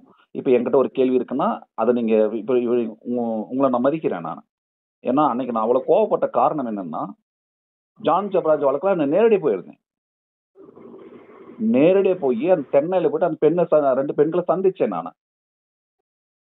எங்க அமைப்பு போய் சந்திச்சோம், பேசணும். அதுக்கப்புறம் நீங்க வீடியோ போடுறீங்க, அதுக்கப்புறம் நான் ஒரு வீடியோ போடுறேன். அதுக்கப்புறம் நீங்க சொன்ன பதில் என்ன? அவர் மேல அவதூறு பரப்புறாங்க அப்படின்னு. எதை வச்சு நீங்க அவன் மேல அவதூறு பரப்ப நீங்க சொன்னீங்க? அவன் ஒரு பொறுக்கி. எப்படி ஆரோக்கியராஜ் ஒரு ஃப்ராடு வந்து தம் ஃபாதிரியார்னு சொல்லிக்கிட்டு ஊரை ஏமாத்திட்டு அதுக்கப்புறம் பார்த்தா அவன் ஆய்வு செஞ்சு பார்த்தா எந்த ஆளுங்களும் சொல்லவே இல்லை. இவன் ஃபாதிரியாருக்கு எந்த வகையான காலேஜ்லயும் படிக்கல, எங்கேயும் போகவே இல்லை, எந்த வகையான சான்றிதழுமே கிடையாது ஃபாதர் அப்படின்னு. ஆனா ஒரு சர்ச்சையை வச்சிருக்கான். அது எப்படி மதங்களை அனுமதிக்கிறாங்க? எப்படி மத குருக்கள் எப்படி அனுமதிக்கிறாங்க? நீங்க ஊழியம் செய்யுங்க, ஒன்றும் சிக்கல் இல்லை. அவரை பற்றி நம்ம கூடதா தெரியாது அந்த காரியங்கள் எப்படி நடக்குன்னு. ஆனா அவரு வந்து இது முஸ்லீம் இருந்து கன்வெர்ட்டரும் தெரியும். நீங்க தொடர்ச்சியா எனக்கு வீடியோ அனுப்பிச்சுட்டே இருந்தீங்க. நான் கோபப்பட்டது எங்க அப்படின்னா, நான் ஒரு கேள்வி எழுப்புறேன். என்ன பாருங்க, நான் இந்து மதத்தை சேர்ந்தவன் அப்படின்னு நம்பப்படுது இல்லையா? என் சர்டிபிகேட்ல இந்து மதம் தான் இருக்கு. ஆனா நான் கண்டினியூஸா தொடர்ச்சியா இந்து மதத்துல நடக்கக்கூடிய முட்டாள்தனத்தையும் மூடத்தனையும் கேள்வி கேட்டுட்டே இருக்கேன். இங்க எடுக்கக்கூடிய போலி சாமியார்களை பத்தி பேசிட்டே இருக்கேன். ஆனா கிறிஸ்துவ மதத்துல ஒருத்தன் வரான்னா அவனுக்கு எதிராக குரல் கொடுக்கணும். ஏன் அப்படின்னா அப்பதான் கிறிஸ்டியானிட்டி வந்து இங்க காப்பாற்ற முடியும். இந்த மாதிரி போலி ஆட்கள் வந்துட்டே இருந்தாங்கன்னா கிறிஸ்டியானிட்டி மேல ஒரு மதிப்பு என்ன ஆகும்? புறம் பூரிக்கைகளா இருக்காங்க போல, ஃபாதர் புறம் பாஸ்டர் புறம் பூரிக்கையா மக்கள் நம்பலாம் இல்ல. ஜீசஸ் என்ன சொல்றாருன்னா, தவறு செய்து 7 தடவை தவறு செய்தா கூட அவரு மன்னிக்கிறாரு. அந்த விதத்தெல்லாம் பார்க்கும்போது பாருங்க, நாம இருக்கிறது ஒரு கண்ட்ரியோட ஒரு கான்ஸ்டிடியூஷன் அடிப்படையில் இருக்கும். நீங்க கடவுள், மதம், சாதி எல்லாம் தாண்டி இங்க அரசமைப்பின் கீழே தான் நம்ம வேலை செய்யணும். அப்போ நீங்க பேசுறது அரசமைப்புக்கு எதிராக பேசிட்டு இருக்கீங்க, இந்தியன் கான்ஸ்டிடியூஷனுக்கு எதிராக பேசிட்டு இருக்கீங்க. சட்டம் தான் முதன்மையானது. கடவுள் மதம்ன்றதெல்லாம் உங்களோட வீட்டுக்குள்ள வச்சுக்கணும். கடவுள் மதம் எல்லாம் உங்க வீட்டுக்குள்ள, வெளியில வந்தாச்சுன்னா இந்திய அரசியல் சட்டப்படிதான் நடக்கணும். ஒரு குற்றவாளி 2 பெண்களை பலாத்காரம் பண்ணியிருக்குன்னா அதை மன்னிக்கிற கடவுள்னா என்ன? மண்ணாங்கட்டி கடவுள். அது கடவுளே கிடையாது. அப்ப அதுவும் ஃப்ராடு தானே. என்ன சொன்னீங்க? என்ன வார்த்தை சொன்னீங்க? மன்னிப்பார் அப்படின்னு. அது என்ன, ஒரு பெண்களை பலாத்காரம் பண்ணிருக்கா மன்னிப்பார்? நான் கடவுளா? அது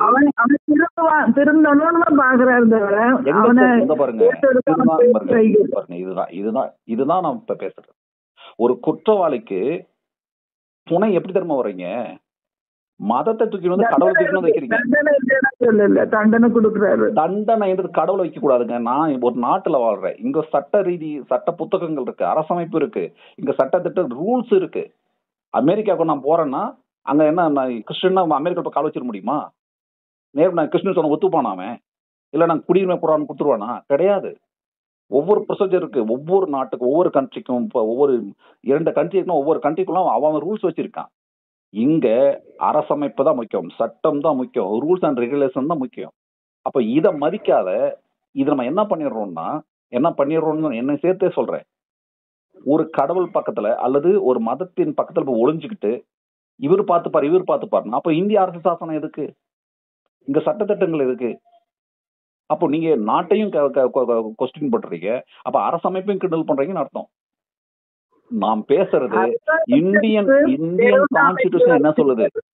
நான் திரும்ப திரும்ப ஒண்ணு சொல்லிட்டு இருக்கேன். நாம் பேசுறது ஜான் ஜபராஜ் அப்படிங்கிற ஒரு பொறிக்கையை மட்டும்தானே தவிர, அவன் கிறிஸ்தவத்துல இருந்தான், அதனால கிறிஸ்தவம் முழுக்க அப்படின்னு நான் சொல்லிட்டு இருக்கேனா? இல்லவே இல்லை.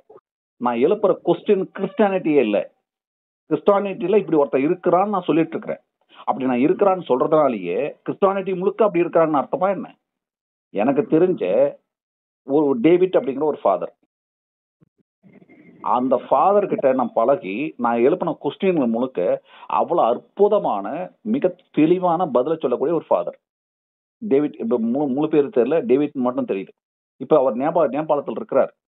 யானை பாதுகாப்பை பத்தி ரொம்ப ஆய்வு செஞ்சு, இந்த வன விலங்குகளை பற்றி ரொம்ப ஆய்வு செஞ்சு அதுக்காக தன் வாழ்நாள் முழுக்க ஒப்படைச்சிருக்க ஒரு மனுஷன். இப்போ அந்த மனிதர்களையும் பார்த்துட்டு இப்ப அந்த மனுஷனும் இந்த ஜான் ஜபராஜ் ஒண்ணா? இவங்க ரெண்டு பேரும் ஒரே தட்டுல வைப்பீங்களா? ஒரே தராசுல வைப்பீங்களா? மனிதன் நல்லதா நடக்கணும்னு தான் விரும்புறான். ஆனா தவறி விழுந்து சில இடங்கள்ல அப்போ இதை தவறி விழும் பொழுது நீங்க சாதி மதத்தெல்லாம் கடந்து சட்டத்திட்டங்களை கட்டுப்படணும். நீங்க ஒரு நாட்டுல இருக்கீங்கன்னா அந்த சட்டத்திட்டத்தை தான் இருக்கணும் இல்லையா?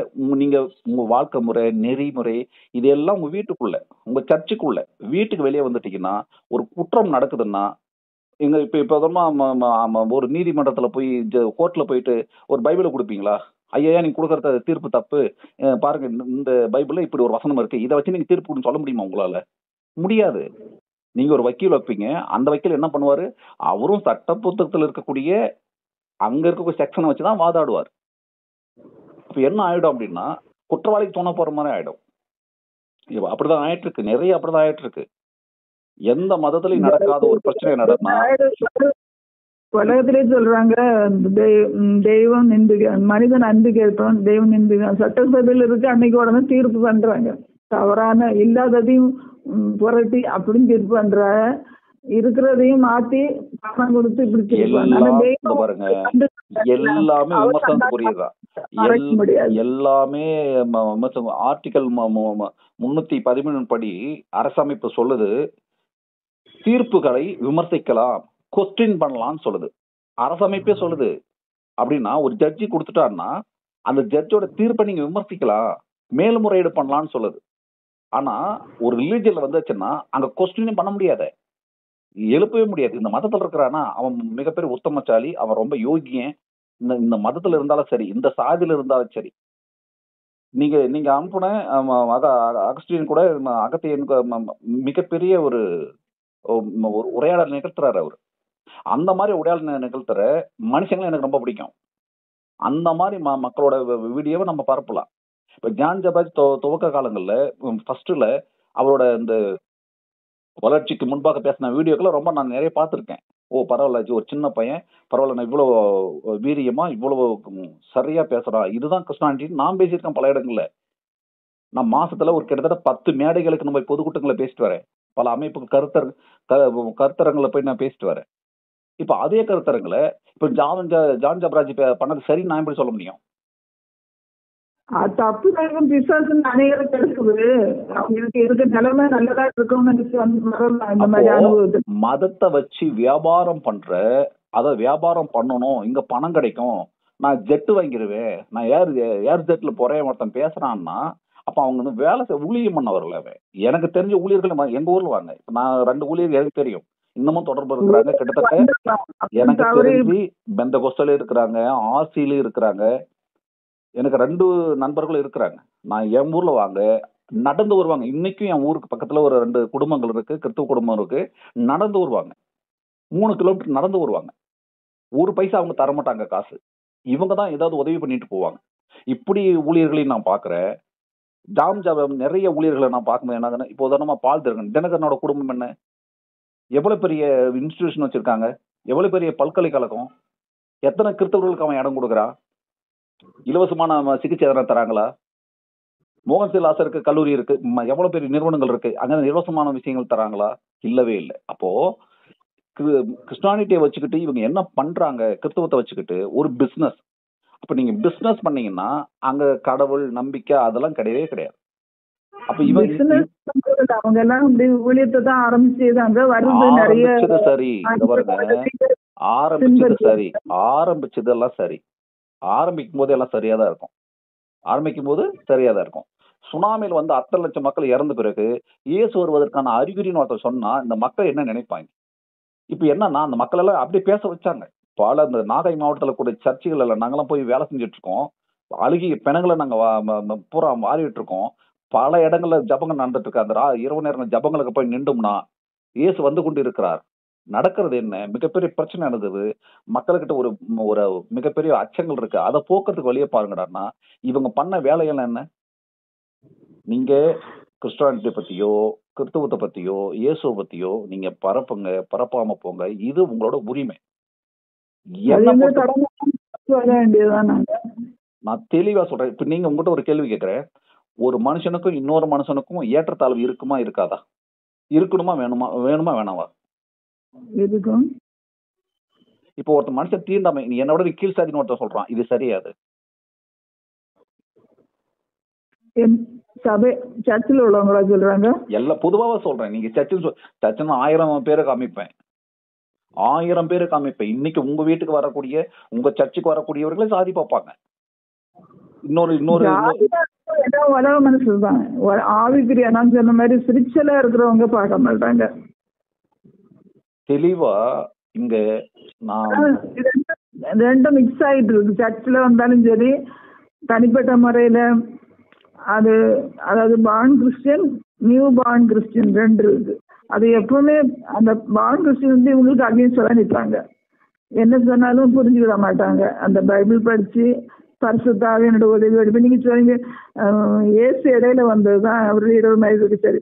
பிதாதான் தெய்வம், பிதான யெகோவான்னு சொல்லுவாங்க. அது அந்த காலத்துல வாய் திறந்து கூட யாவே அவ்வளவுதான் சொல்லுவாங்க. அப்படி ஒரு தெய்வத்தை அவங்க ஆரம்பத்துல பழைய ஏற்பாடுன்னு சொல்லி அதுக்கு இதுக்கு வித்தியாசமா இருந்துச்சு. நீங்க எல்லாம் அப்போ ஜனங்கள்லாம் முரட்டாட்டமா இருந்தால மக்களை வெட்டுறது கொள்ளு அப்படின்னு அவங்க சட்டம் கொடுத்தாரு. 10 கமெண்ட்மெண்ட்ஸ் கொடுத்துருக்காரு.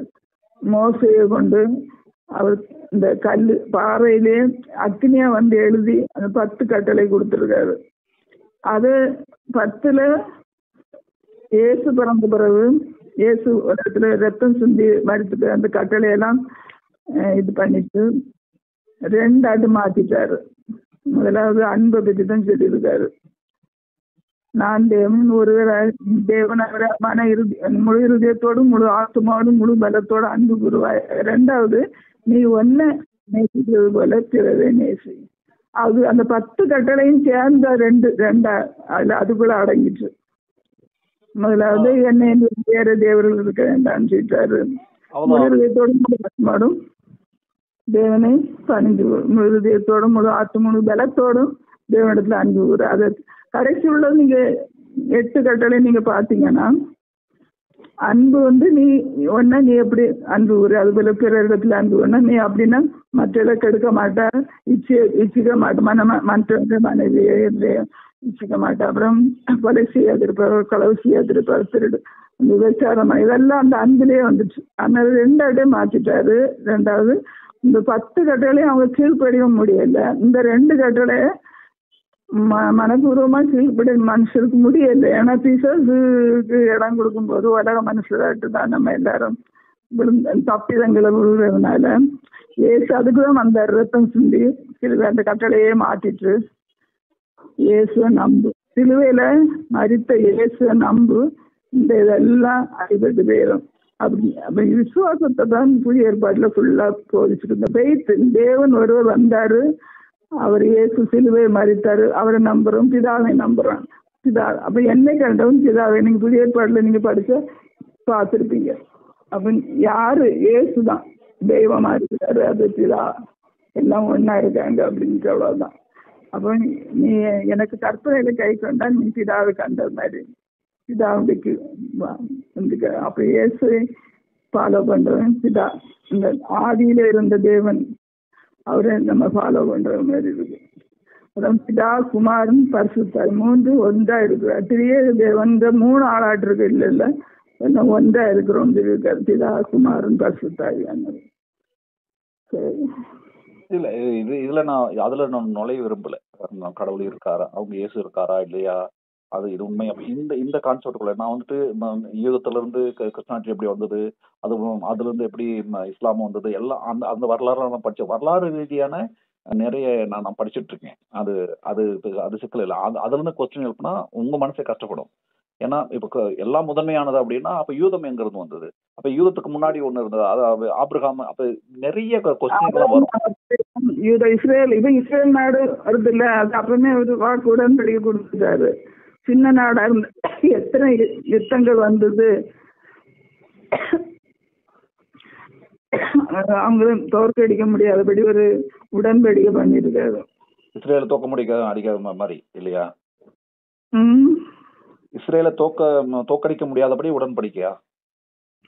அதான் அந்த சிறிய நாடா இருந்தாலும் நான் அந்த மக்களுக்கு எப்பவும் தேவனோடு அந்த காலத்துல இருந்தாங்க. இன்னைக்கு அப்படி இல்லை, நிறைய அட்டகாசம் பண்ணிட்டு இருக்காங்க. ஆனாலும் அவரு அந்த பிதா, அந்த ஆபிரகாம், ஈசாக்கு, யாக்கோபின் தேவனா இருக்கிறோம். யாக்கோபு பிள்ளைகளை தான் இஸ்ரேல் ஆக்கியிருக்காரு. இன்னைக்கு நம்ம தெய்வமா ஏற்றுக்கொண்டா நம்மளும் ஆவிக்குரிய இஸ்ரேலர்கள் தான். அந்த இஸ்ரேல் நாடோட சேர்ந்து ரிலிஜன் உருவான வரலாறு, கடவுள் உருவான வரலாறு, இதுல இருந்து எப்படி அவங்க உருவாக்குனாங்க, அதுல இருந்து இதுல எப்படி உருவாக்குனாங்க, அதெல்லாம் பிரச்சனை இல்லை. இப்போ நீங்க உதாரணமா சர்ச்சுக்கு வாங்க கூப்பிடுறீங்கன்னு வச்சுக்கோங்க, நம்ம இப்படி வருவோம். இப்ப நான் ஒரு பகுத்தறிவாளன், கடவுள் நம்பிக்கை இல்லாத ஒரு ஆள். இப்போ என் அம்மா அவங்க ஒரு சாமியை விரும்புவாங்க. இப்ப எங்க அம்மா என்ன கோயிலுக்கு கூப்பிட்டாங்கன்னா நான் போவேன். போயிட்டு சாமி கும்பிட மாட்டேன், கூட இருப்பேன். ஏன்னா கூப்பிட்டது என்னோட அம்மா. புரிஞ்சுச்சா உங்களுக்கு? அம்மா அங்க ஒரு சிவன் கோயில் இருக்கு, வாடான்னு கூப்பிட்டா போவேன். நான் நெத்தில விபூதி வச்சுக்க சொன்னா வச்சுப்பேன். ஆனா அது பக்திக்காக நான் வச்சுக்க மாட்டேன். அம்மா வச்சுக்கோடான்றாங்க, அம்மா சொன்னதுக்காக நான் செய்யறேன். ஏன்னா சொல்றது என்னோட அம்மா. இப்போ இந்த பாண்டிங் அப்படிங்கிறது ஒரு அம்மா மகனுக்கான உறவு, அம்மா மனசை புண்படுத்திட கூடாதுன்னு. இப்ப நீங்க என்ன சர்ச்சுக்கு கூப்பிடுறீங்க அப்படின்னா நான் வரலாம். ஏன்னா நீங்க ஒரு மரியாதை நிமித்தமா நீங்க ஒரு அன்பா கூப்பிடுறீங்க அப்படின்னா சரி, எனக்கு ரொம்ப நாள் கூப்பிடுறாங்களே நான் வரலாம் அப்படின்னு நான் வரேன். இது வரைக்கும் ஓகே, நான் வரலாம், அங்க இருக்கலாம், நீங்க ப்ரேயர் பண்ணலாம், அதை நான் வேடிக்கை பார்க்கலாம், அன்னைக்கு மதியம் சாப்பிட்டு உங்க கூட நான் டிராவல் பண்ணி நான் உசுருக்கு வந்துடலாம். இப்போ அதுக்கப்புறம் என்ன நடக்கும்? இத படின்னு சொல்லுவாங்க. உதாரணமா அம்மா சொல்ல முடியாது, ஏன்னா அம்மாக்கு என்னோட கேரக்டர் தெரியும். இவன் சாமி கும்பிட மாட்டான், கூப்பிட்டா வருவான், அது மட்டும் தெரியும். என்ன அவங்களும் நான் டிஸ்டர்ப் பண்ண மாட்டேன், என்னையும் அவங்க டிஸ்டர்ப் பண்ண மாட்டாங்க. இப்ப எந்த மதத்துக்குள்ளவும் எந்த அமைப்புக்குள்ளவும் நான் ஏன் போறதில்ல, என்ன மாதிரி நபர்கள் தோழர்கள் ஏன் போறதில்ல அப்படின்னா, இப்போ அங்க நாங்க கொஸ்டின் எழுப்புவோம். கொஸ்டினுக்கு ஆன்சர் கிடைக்காது. எந்த ஆன்சர் கிடைக்கும் அப்படின்னா நம்புனாதான் சரி அப்படின்னுவாங்க. இப்ப நம்பிக்கை எந்த அடிப்படையில் வருது? உண்மையின் அடிப்படையில் வருது. அப்ப நான் ஒரு உண்மை இருக்கா இல்லையான்னு தெரிஞ்சுக்கிறதுக்கு கேள்விதான் சிறந்த வழி. அப்போ கேள்வி நிராகரிக்கிற ஒரு இடத்துல, அல்லது அந்த இன்னும் சொல்ல போலாமே, அந்த கேள்வியை உள்வாங்க கூட முடியாத ஒரு இடத்துல நாம எந்த நேரத்திலையும் பயணம் செய்ய முடியாது, இருந்துட முடியாது. நீங்க 8 கட்டையில என்ன சொன்னீங்க, உன்னை போல பிறர் நேசி அப்படின்னு. அதை நான் நிறைய இடத்துல பேசிட்டு இருக்கேன். அப்படியான ஒரு இடத்துல கிறிஸ்தவர்கள் இருக்கிறாங்கன்னு நினைக்கிறீங்களா நீங்க? அப்படி ஒரு கிறிஸ்தவங்க இருக்கிறாங்களா? இல்ல, அப்படியாப்பட்ட இருக்கிறாங்க. நான் முழுமையா கேட்கிறேன். அப்படியான நிலையில இப்ப இருக்கக்கூடிய கிறிஸ்தவர்கள் இருக்கிறாங்கன்னு நினைக்கிறீங்களா? அப்போ நான் கேட்கிற கேள்வி என்னன்னா, கிறிஸ்தவத்துக்குள்ள இருக்கிறவங்களே தன்னை போல பிறர் நேசிக்கல, அப்படி எப்படி இன்னொரு ரிலீஜன்ல இருக்க நேசிக்கிறதுக்கான வாய்ப்பு கிடைக்கும்? எப்படி அவங்க உள்ள கொண்டு வர முடியும்? அப்ப அவன் ஏற்கனவே சாதி பிடியில் இருக்கிறான். அவன் இங்க வந்தாலும் சாதியா தான் இருப்பான். அவன் நாடாரா போனா, நான் இன்னைக்கு திருநெல்வேலியா இருக்கட்டும், கன்னியாகுமரியா இருக்கட்டும், நாகர்கோவிலா இருக்கட்டும், குளச்சல் பகுதிக்கு நான் போயிருக்கிறேன். அங்க நாடார்கள் டேமினேட் பண்ணிட்டு இருக்காங்க. மிகப்பெரிய நான் என்ன சொல்றேன்னா, புரட்சி அப்படின்னா என்ன தெரியுமா? இயேசு செஞ்சது புரட்சி. பிளாட் சொல்றான் நான் தான் கடவுள், மண்டிடுறான்னு சொல்றான். முடியாதுங்கிறான். ஏன்னா நீ மனுஷன், நீ கடவுளாக முடியாது. சரி, என்னோட சிலையை வணங்குனா முடியாது. ஏன்? சிலை கடவுள் கிடையாது. அப்போ கடவுள் இல்லைன்னு சொன்ன ஒரு மனுஷனை கடவுளாக்கி கொண்டு வச்சா என்ன நடக்கும்? இதுதான் நடக்கும். இப்போ இவன் சாதியாவே இருக்கிறான். கிறிஸ்டானிட்டியில எந்த வகையான ஏற்றத்தாழ்வும் இல்லை. நீங்க சொல்றதுக்கு முன்னாடி எனக்கு தெரியும், ஏன்னா நான் படிச்சிருக்கேன். அதை பத்தி தெளிவா ஆய்வு பண்ணிருக்கேன், ரிசர்ச் பண்ணிருக்கேன். ரெண்டு இதுல இருக்காங்க. இப்போ உலகத்தோட சேர்ந்து மெஜாரிட்டி என்ன நாங்க நாடாரு அதுன்னு பேசு அப்படி இல்லை, சில அப்படி இல்லை. நான் சொன்ன ஸ்பிரிச்சுவல் கிறிஸ்டியனை நீங்க பாருங்க, அவங்க வந்து ஜாதி பார்க்க மாட்டாங்க. இந்த நீங்க சொல்ல நிறைய காரியங்க அன்பு கூறுறதெல்லாம் ரொம்ப வித்தியாசமாக. அது தெரியும் எனக்கு, அது சிக்கல் இல்லை. நான் அதான் சொல்லிட்டேன் முதல்லயே. எனக்கு தெரிந்த பெரும்பான்மையான மேக்சிமம் கிறிஸ்தவர்களா எப்படி இருக்கிறாங்கன்னா கிறிஸ்தவர்களாவே இருக்கிறாங்க. உண்மையான கிறிஸ்தவன் யாரு? இந்த கேள்விக்கு கிறிஸ்தவர்கள் இருக்கிற பதில் சொல்றானான்னு பாருங்க. உண்மையான கிறிஸ்தவன் யாரு? இயேசுவின் மீது விசுவாசம் உண்மையாக வைத்திருப்பவன் எவனோ அவன் கிறிஸ்தவன். இதுதானே? இயேசுவின் மீது விசுவாசம் யாருக்கு இருக்கணும்? யாருக்கு இருக்கும்? இப்ப நீங்க சொன்னீங்களே 8 கட்டளை இல்ல, அந்த 8 கட்டளையும் உள்வாங்கணும் தான் கிறிஸ்துவனா இருக்க முடியும். 8 கட்டளையில ஒரு துளி கூட, ஒரு பாயிண்ட் கூட விலகாம இருக்கு. அப்போ விலகிறவன் யாரா இருக்கான்? நம்ம மனுஷரை பார்த்து ஒண்ணுமே செய்ய முடியாது. அப்போ வந்துட்டீங்களா? இப்போ நீங்க மனுஷனை பார்த்து ஒண்ணும் செய்ய முடியாது சொல்றீங்களா? இப்ப நான் மனுஷனா தான் பார்ப்பேன். ஏன்னா அவன் தான் நிஜம். கேளுங்க நான் உங்களுக்கு என்ன சொல்றேன்னா, இப்ப ரிலிஜனை தாண்டி, நீங்க சொல்ற மாதிரி ரிலிஜனை தாண்டி நம்ம யோசிக்கிறது என்னடான்னா, இன்னைக்கு இங்க ஒரு மனித சமூகம் இருக்கு, இங்க ஒரு மிகப்பெரிய மக்கள் திரள் இருக்கு. இந்த மக்கள் கிட்ட சிக்கல்கள் இருக்கு. இவன் சாதியா மதமா சிக்கல், சின்ன சின்ன சாதிய குழுக்களாக, நிறங்களாக. அதே அமெரிக்காவில கருப்பு நீக்ரோக்கள் மீது மிகப்பெரிய கொடுமை இன்னைக்கு நடந்துட்டு இருக்குது. இங்கிலாந்துல நடந்துட்டு இருக்குது. கிறிஸ்துவ நாடுகள் எத்தனை நாடுகள் இருக்குதோ அத்தனை நாடுகளையும் என்ன சொல்றது, மிகப்பெரிய வன்முறை நடந்துட்டு இருக்குது நிறத்துக்கு எதிராக. அந்த நீக்ரோக்களா யாரா இருக்கிறாங்க? கிறிஸ்தவர்களா இருக்கிறாங்க.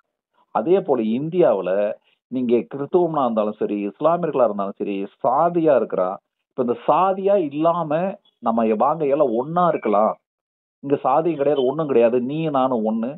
நீ கலராயிரு, கருப்பாயிரு, சிக்கல இல்ல, நீ எந்த சாதியா வேணாலும் இரு, இதுக்குள்ள வந்துச்சுன்னா நீ ஒண்ணுதான் அப்படின்னு 100% உறுதிப்படுத்தாத ஒரு இடம் அப்படின்னா இஸ்லாம் கிடையாது, கிறிஸ்தவம் தான். இவன் வந்த பின்னாடும் அதே சாதியில் இருக்கிறான்னா மனுஷங்க அப்படின்னு ஒதுக்கிட்டு போக முடியாது.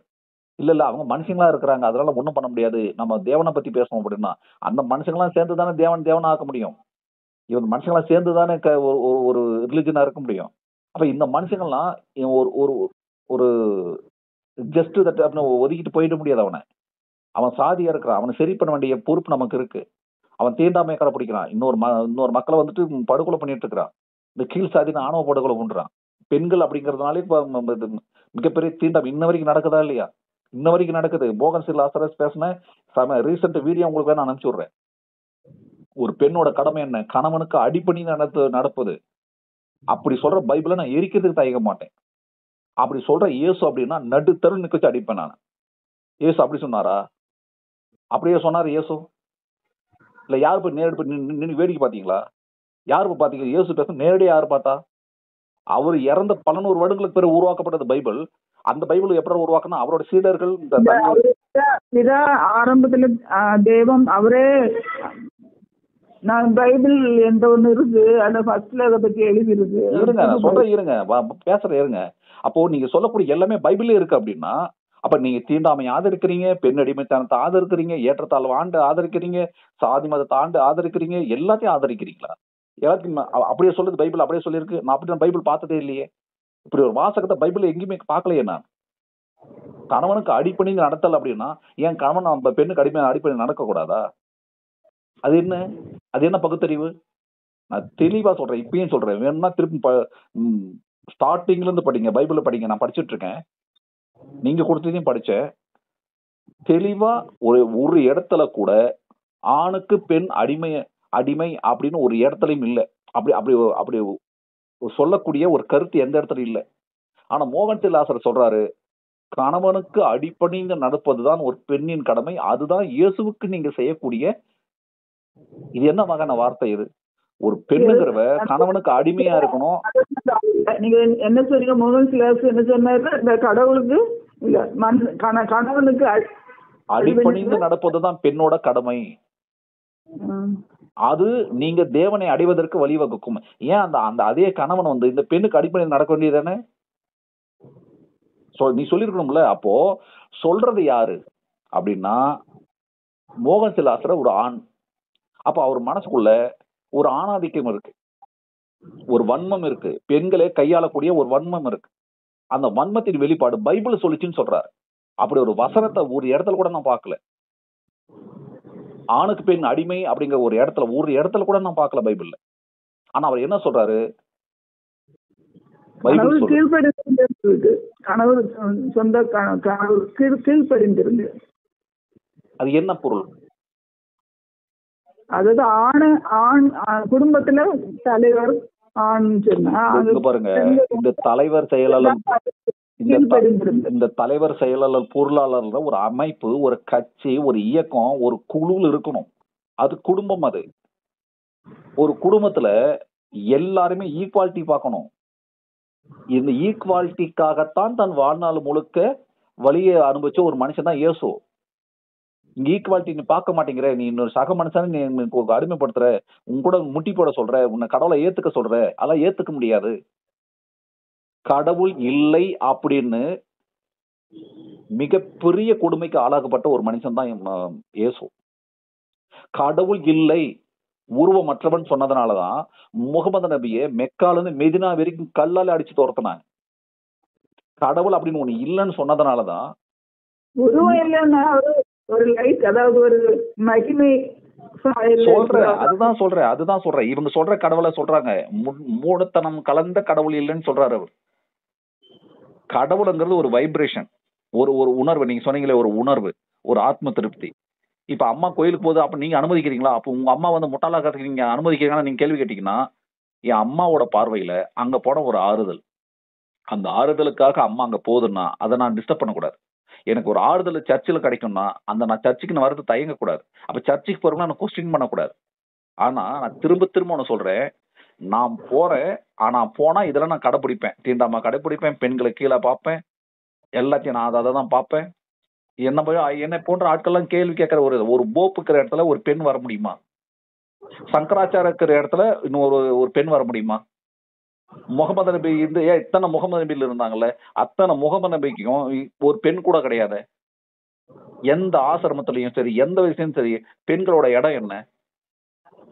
பெண்கள் இன்னைக்கு எல்லா இடங்களையும் ஆணாதிக்கவாதியா தான் இருக்கிறான். இங்க வந்து மதமா, நீங்க சாதியா, எந்த கட்சியா, அமைப்பா, எதுவா பாருங்க, ஆண்கள் தான் முன்னாடி இருக்கான், பெண்கள் முன்னாடி இல்ல. இப்ப நான் கேள்வி கேட்கணுமா வேணாமா?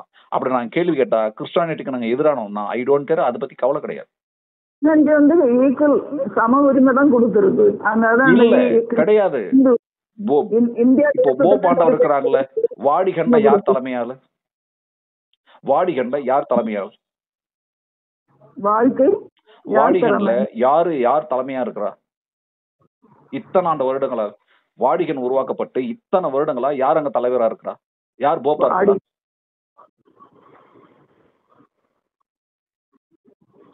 யார் போப்பா இருக்கிறா? சரி, அந்த நீங்க நிறைய நாலேஜ், இந்த ஜெனரல் நாலேஜ் உங்களுக்கு புரிஞ்சிச்சுன்னு நினைக்கிறேன். இப்போ இருங்க, இப்ப நான் என்ன பேசுறேன்னு உங்களுக்கு புரிஞ்சிருச்சு. நான் கேள்வி கேட்கறது வந்துட்டு இயேசுவை பத்தியோ கிறிஸ்டியானிட்டி பத்தியோ இல்ல. நான் ரைட்ஸை பத்தி பேசிட்டு இருக்கேன், எனக்கு உரிமையை பத்தி பேசிட்டு இருக்கேன். நீங்க இந்த மதத்தை வச்சுக்கிட்டு இப்படி எல்லாம் டிராமா பண்ணிட்டு இருக்கீங்கன்னு சொன்னா அது கிறிஸ்டானிட்டிக்கு எதிராக கிடையாது. நான் இயேசுவை கேள்வி பண்ணல, கிறிஸ்டானிட்டி கேள்வி பண்ணல. நீ இயேசுவின் பேரால பெண்ணுக்கு அங்க அனுமதி இல்லைன்னா நான் கேள்வி கேட்பேன்.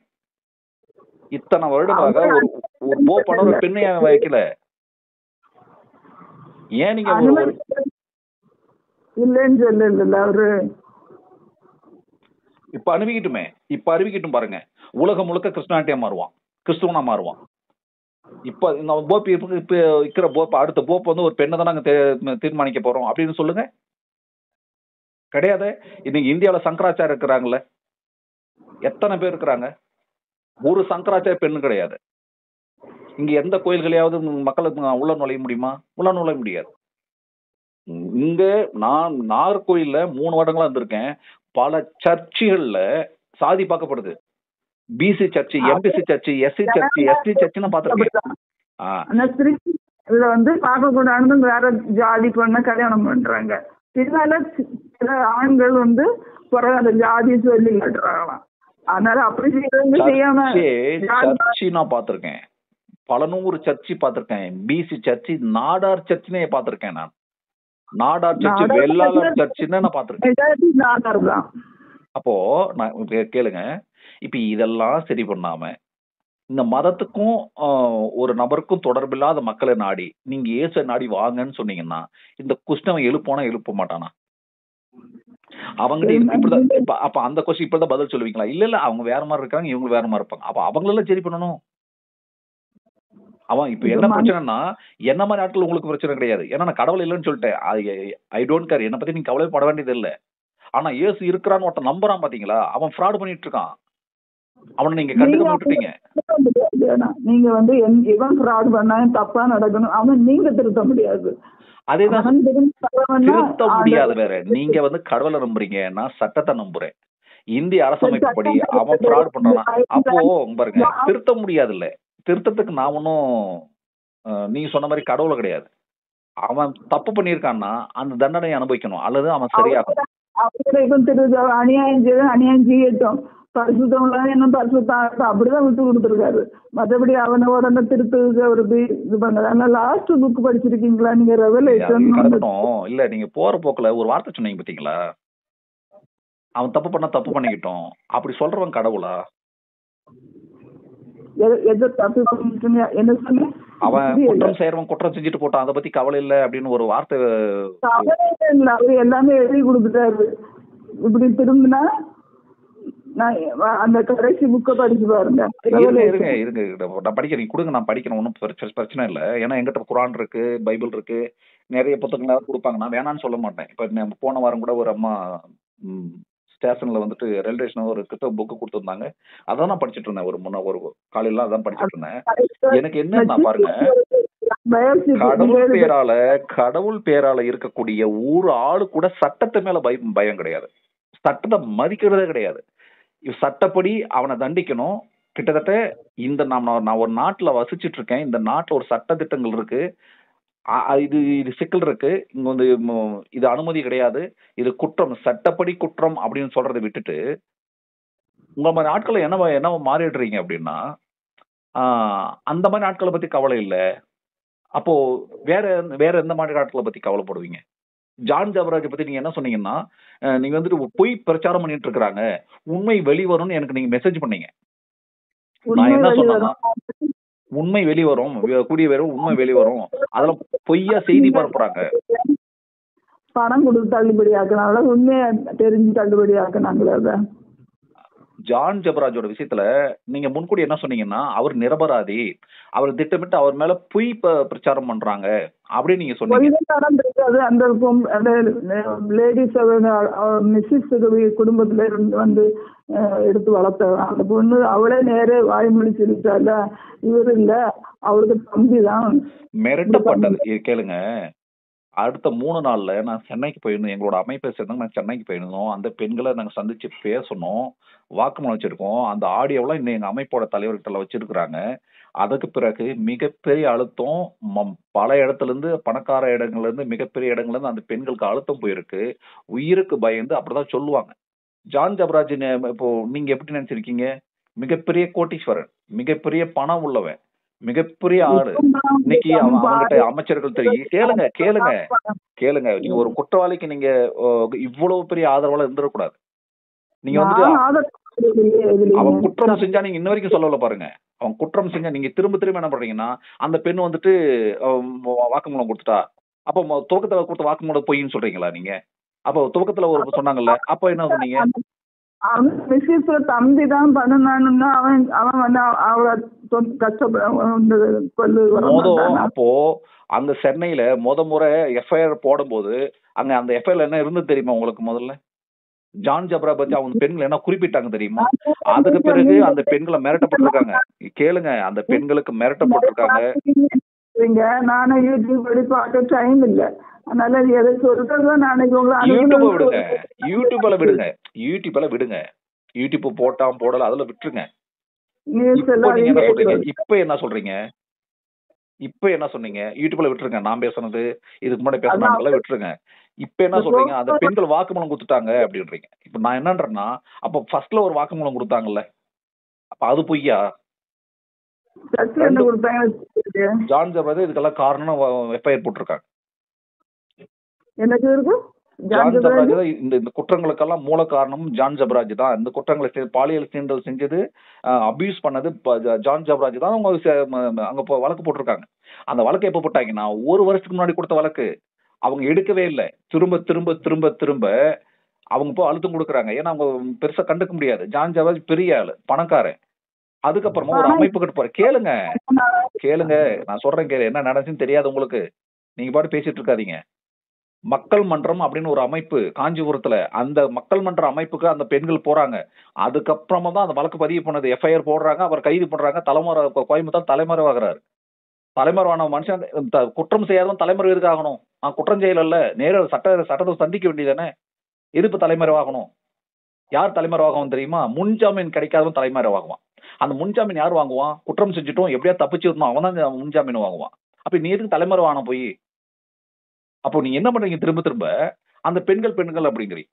அப்போ அந்த பெண்கள் ஃபர்ஸ்ட்ல கொடுத்த ஸ்டேட்மெண்ட் என்ன? அதுக்கு பிறகு அந்த பெண்களை மிரட்ட போடுறாங்க.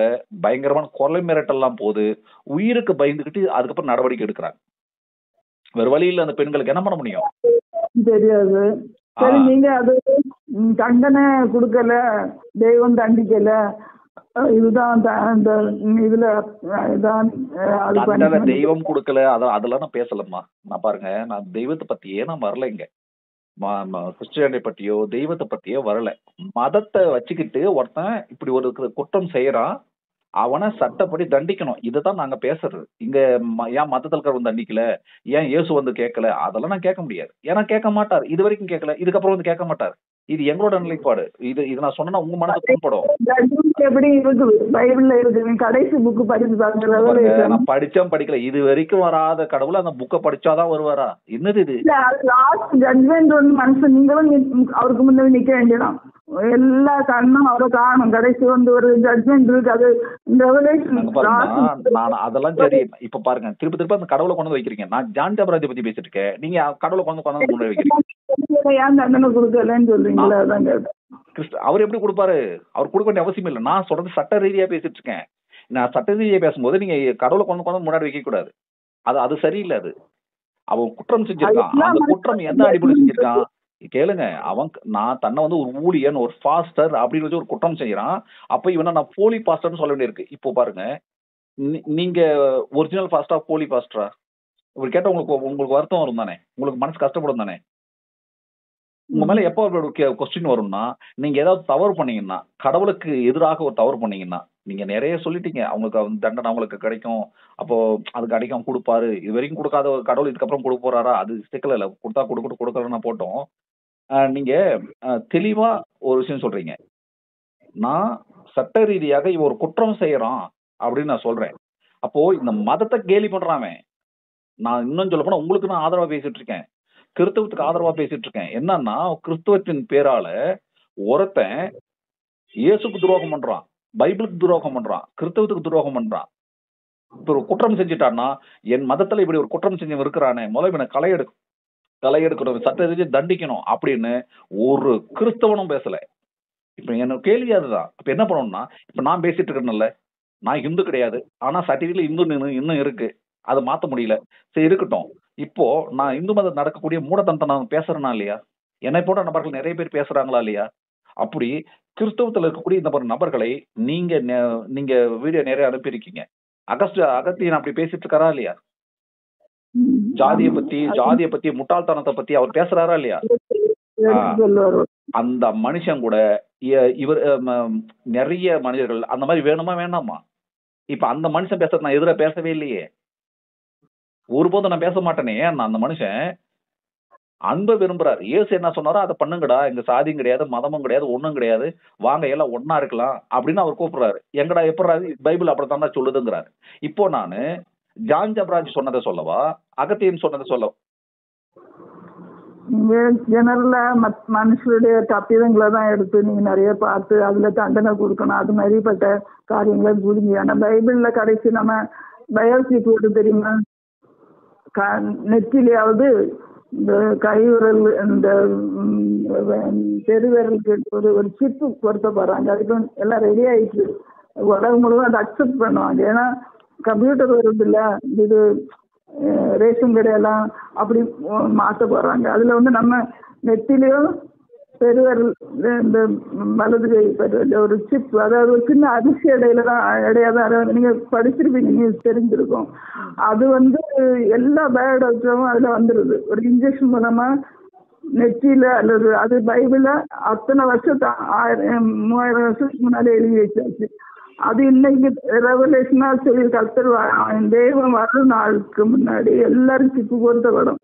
இப்போ அமெரிக்காவில் கூட பென்சில்வேனியாவில் இன்னொரு இடம் டாக்டர்ஸ் ஏதோ ஒரு இடத்துல ஆரம்பிச்சாச்சு ஸ்கூல் பிள்ளைகளுக்கு பாதுகாப்பு போட. அது தெய்வத்துக்கு அகைன்ஸ்ட் ஆன்டி கிரைஸ்ட்னு ஒரு ஆள் எழுதிட்டோம்.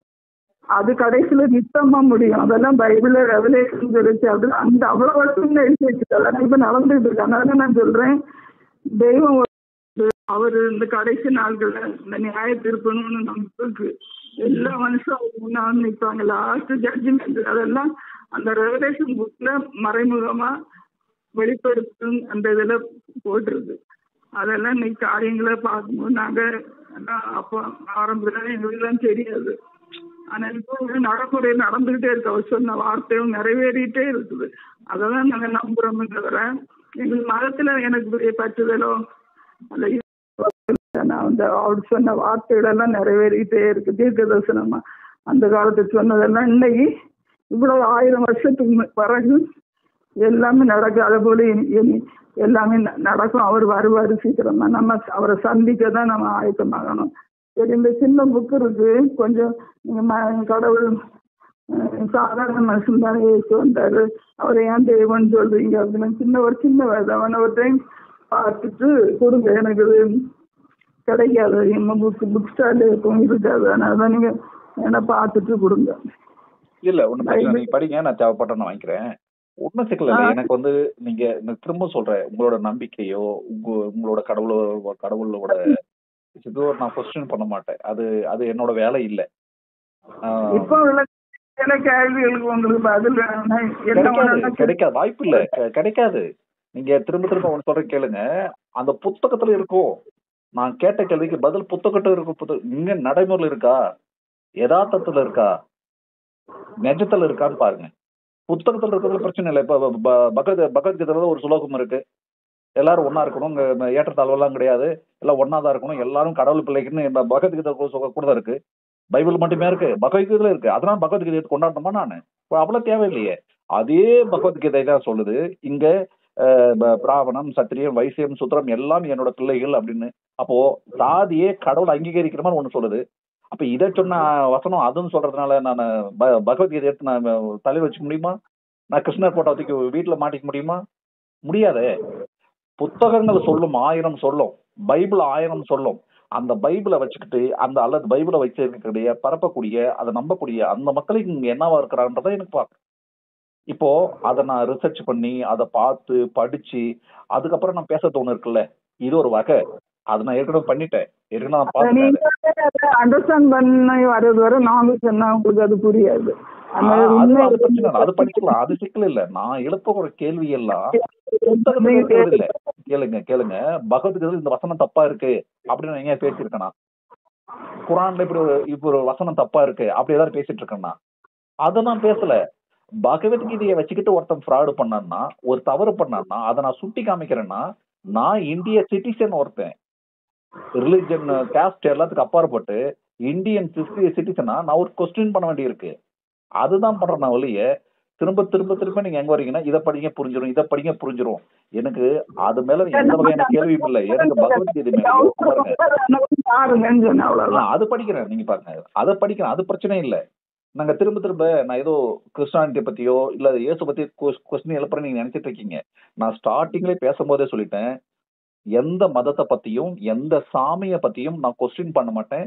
என் சாமி உயர்ந்தது, உன் சாமி தாழ்ந்தது, என் சாமி தான் உண்மை, உன் சாமி இல்ல, கல்லு, சாத்தான், சைத்தான் அப்படின்லாம் நான் எப்பவுமே சொல்ல மாட்டேன். ஏன்னா அவனுக்கு அவன் கடவுள். அது நம்பிக்கை. அந்த நம்பிக்கையில நான் தலையிட மாட்டேன்.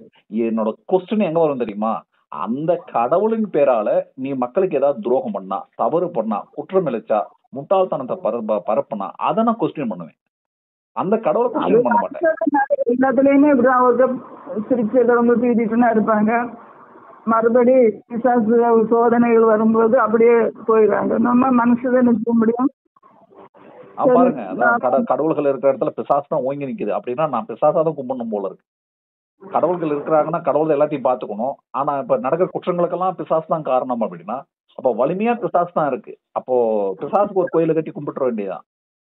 ஸ்பிரிச்சுவலா சில காரியங்கள் அண்டர்ஸ்டாண்ட் ஆகாதனால உங்களுக்கு இதா இருக்கலாம். சரி, உங்களுக்கு பாத்தீங்களா எங்க வந்து இப்ப பாருங்க, இல்ல இல்ல இல்ல இல்ல எங்க வந்து நிக்கிறீங்க பாருங்க. எனக்கு அண்டர்ஸ்டாண்ட் இல்லைன்னு நீங்க சொல்றீங்க. எங்க இப்ப தெரியல உங்களுக்கு. இதுதான் ஒரு மதத்துல இருக்கக்கூடிய நபர்களோட வேலை. ஒருத்தன் கேள்வி கேட்டான்னா, ஒரு விஷயம், இது ஒரு சிக்கல் இருக்குன்னு சுட்டி காமிச்சான்னா, இதுக்கு தீர்வு இங்க இருக்கு. நானே பாருங்க, ஆர்குமெண்ட் இன்ன வரைக்கும் நான் பண்ணல. ஆர்குமெண்ட் வேற. நான் இன்ன வரைக்கும் ஆர்குமெண்ட் பண்ற அந்த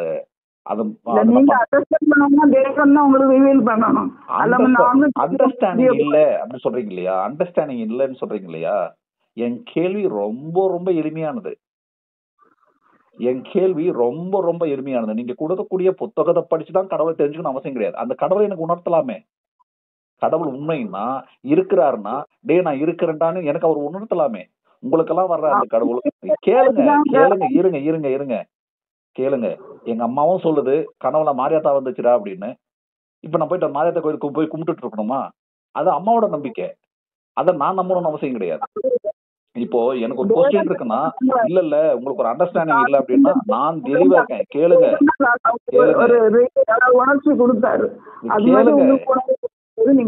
இப்ப அல்லாஹ் இருக்காரா இல்லையா? நீங்க சொல்லுங்க. அல்லாவும் பிதாவும் எல்லாம் ஒண்ணுதான். ஈஸ்வரன் இருக்கிறாரா இல்லையா? ஈஸ்வரன் சொல்றது எல்லாமே பிதாவு வார்த்தைகளை மாற்றி இருக்காரா இல்லையான்னு மட்டும் சொல்லுங்க. இப்ப விஷ்ணு அப்படிங்கிற ஒரு ஆள் உண்மையா இல்லையா? அதுவும் இயேசுவோட இன்னொரு வருமா? அவதாரம் சொல்றாங்களா? அப்ப இதெல்லாம் நீங்க ஏத்துக்கிறீங்களா? இப்போ இததான் நீங்க சைத்தான் சாத்தான இதை சொல்லிட்டு இருக்கீங்க, பிசாசன அதெல்லாம் சொல்லிட்டு இருக்கீங்களே. அதான் நீங்க அதாவது ஸ்பிரிச்சுவலா மைண்ட் சோல் இதை பற்றியுள்ள ஸ்டடி நீங்க படிச்சிருந்தீங்கன்னா தெரியும். அது திரும்ப திரும்ப நீங்க ஒரு இடத்துக்கு வந்து நிக்கிறீங்க, இதை படிச்சிருந்தா தெரியும், இதை படிச்சிருந்தா தெரியும், இதை படிச்சிருந்தா தெரியும் அப்படின்னு. அப்போ திரும்ப திரும்ப உங்க மாதிரி ஆட்களை என்ன பண்றீங்க அப்படின்னா, இதை படிங்க அப்ப உங்களுக்கு புரியும், இதை படிங்க உங்களுக்கு புரியும். நான் ஒண்ணு சொல்றேன், இந்தியாவின் சாதி வைக்கணும் அம்பேத்கர் ஒரு புத்தகம் எழுதினார், அதை நீங்க படிங்க. பெண் எங்கே போகிறான்னு சொல்லி பெரியார் எழுதினார்ல, அந்த புத்தகத்தை படிங்க. 1330 திருக்குறளும் நீங்க படிங்க. படிச்சுட்டு அதுல ஏதாவது இயேசு பத்தியோ, அதுல ஏதாவது விஷ்ணு பத்தியோ, மத்த ஏதாவது பத்தியோ சொல்லியிருந்தாங்கன்னா நீங்க சொல்லுங்க. இந்தியாவின் சாதி மதத்தை பத்தி அம்பேத்கர் எழுதின புத்தகத்தை நீங்க படிச்சிருங்க. அது நான் படிச்சிருக்கேன். பெண் எங்கே போகிறான்னு சொல்லிட்டு பெரியார் எழுதியிருக்காரு, படிங்க. தீண்டாமை எப்படி வந்துச்சுன்னு ஒரு புத்தகம் இருக்கு, அதை படிங்க. கடவுளும் மதமும் தீண்டாமையும் இது எப்படி ஒன்னா சேர்ந்து இருக்குது. தீண்டாமையும் மதத்தையும் கடவுள் பிரிக்க முடியாது, மதத்திலிருந்து சாதியை பிரிக்க முடியாது, சாதியிலிருந்து அடிமைத்தனத்தை பிரிக்க முடியாது. அப்படி ஒரு புத்தகம் இருக்கு, இதை நீங்க படிங்க. எனக்கு நீங்க புத்தகத்தை சொல்றீங்களா, இந்த புத்தகம்லாம் படிங்க. இந்த புத்தகம்லாம் படிக்காதோட விளைவுதான் நீங்க இப்படி உட்கார்ந்துட்டு இருக்கிறது. இதெல்லாம் படிச்சதுனாலதான் நான் கொஸ்டின் எழுப்பிட்டு இருக்கேன். என் கண்ணு முன்னாடி என் சக மனுஷன் அடிமைப்படுத்தப்படுறான், கொல்லப்படுறான், தீண்டாமைப்படுத்தப்படுறான்னு கேள்வி கேட்டா, இல்ல இதுக்கெல்லாம் காரிய காரணங்களா இருக்கு. என்ன காரிய காரணம்? அப்படி காரிய காரணங்கள் இருக்குன்னா அந்த காரிய காரணங்களை கண்டுபிடிச்சு செருப்பால் அடிக்கிறது எங்களோட வேலை. என் சக மனுஷன் என் கண்ணு முன்னாடி கொல்றாங்க அப்படின்னா அந்த கொலைக்கு சாதி தான் காரணம்னா, அந்த சாதியில இருக்கக்கூடிய முட்டாள்தனத்தையும் மூடத்தனத்தையும் கேள்வி கேட்கக்கூடிய வேலை எங்களோட வேலை.